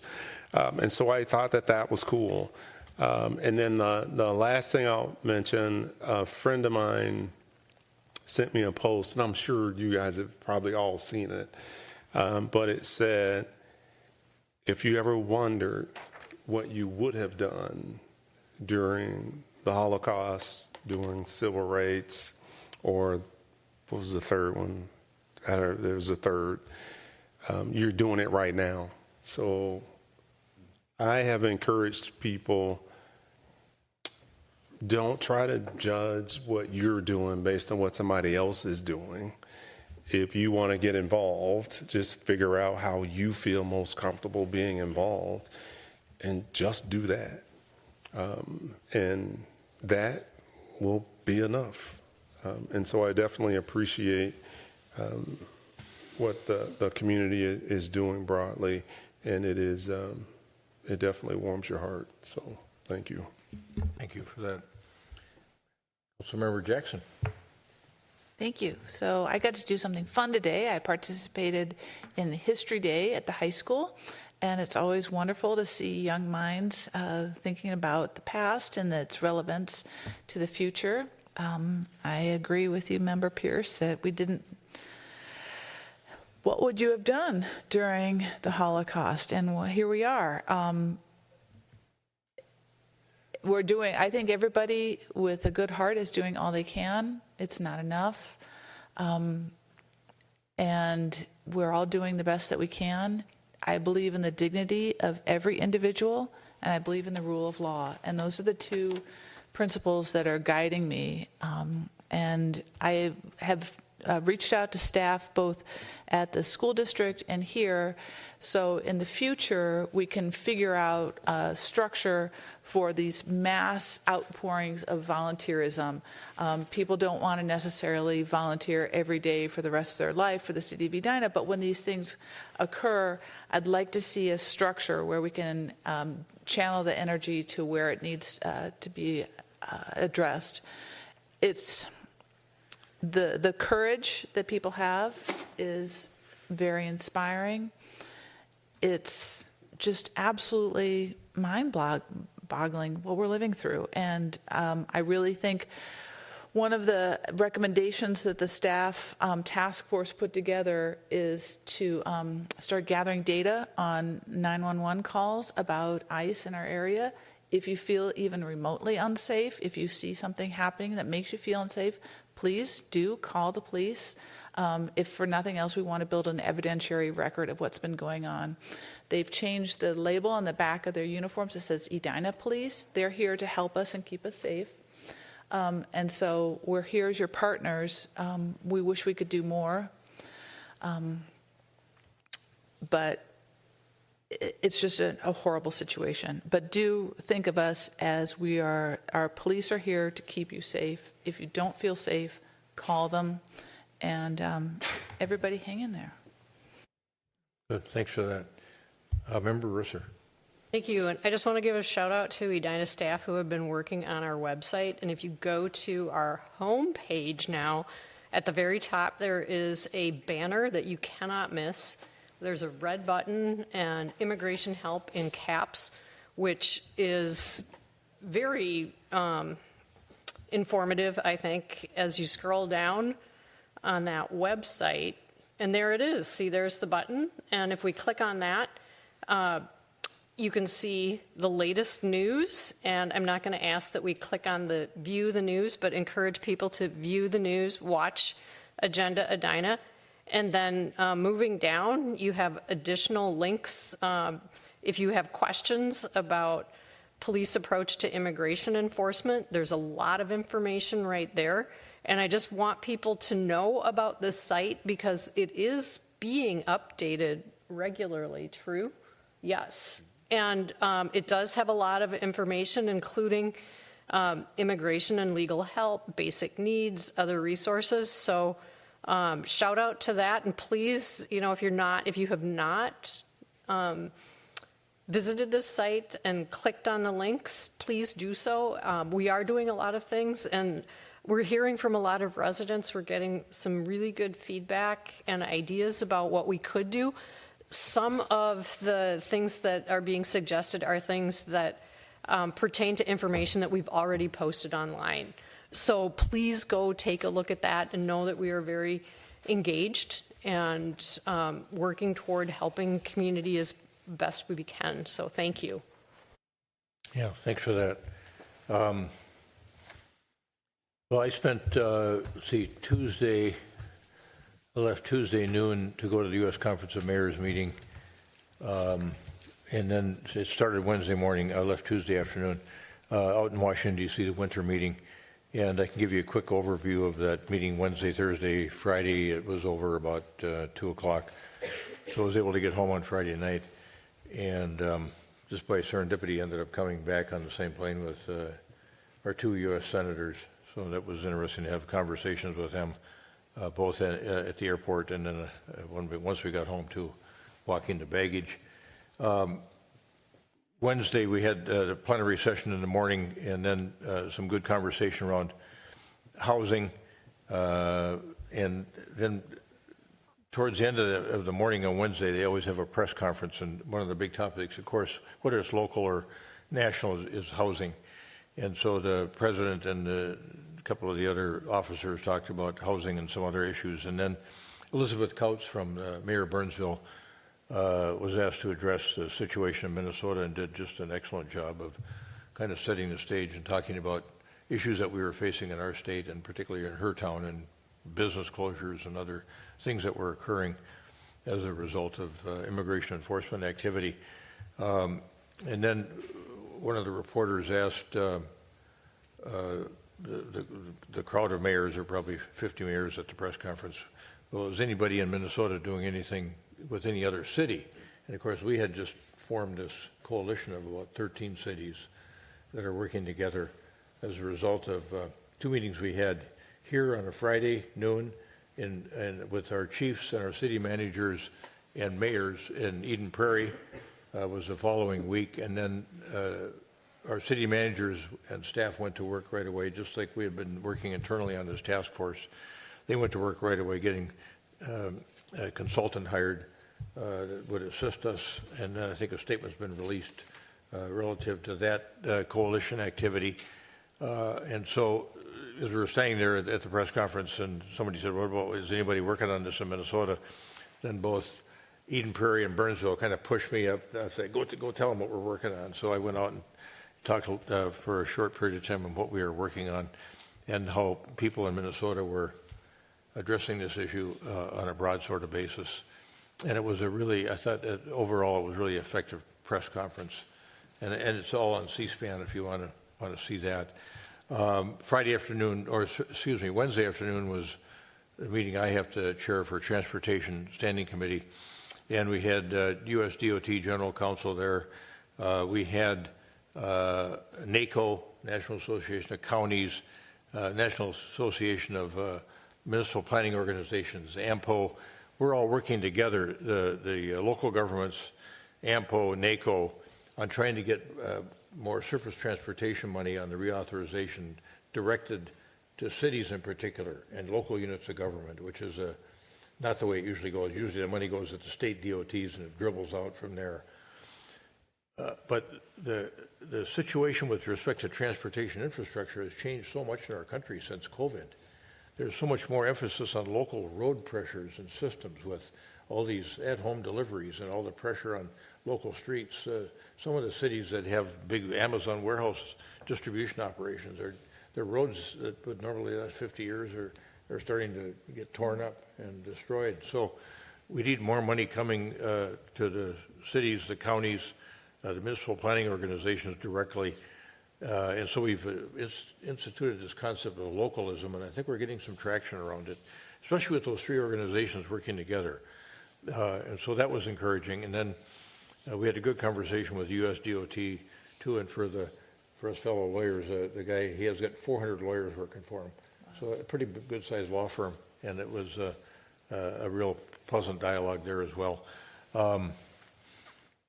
And then on Thursday, we had, a variety of sessions, climate-related, metro economies related. That was on Wednesday. That was the first meeting I went to on Wednesday after the plenary, because you always pick up a lot of good information there on the national world economy, and then the city's reporting out on different kinds of activities. And then on Thursday at noon, the noon plenary, Jacob Fry showed up and was really well received by all the mayors. And the mayors across America are probably, 75% Democrat, 25% Republican. And he got a standing ovation from everybody and did a great job on his speech talking about what was going on in Minneapolis. And then at 2:30, he was supposed to be on a panel with me, but he didn't stick around.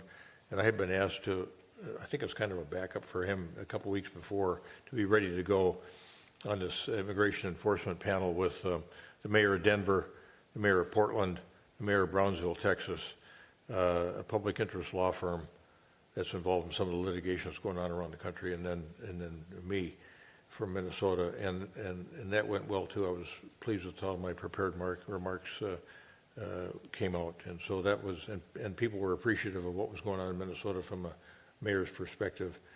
And then just a series of other meetings all the way again through Friday early afternoon, and they had a late lunch, and off we went back to the airport. So it was 2.5 compressed days of a lot of work, not much sleep, but well worth it. And I'd say the primary takeaways are a lot of emphasis you're going to see around housing production and affordability, and then concerns all over the country about immigration enforcement and how to make sure that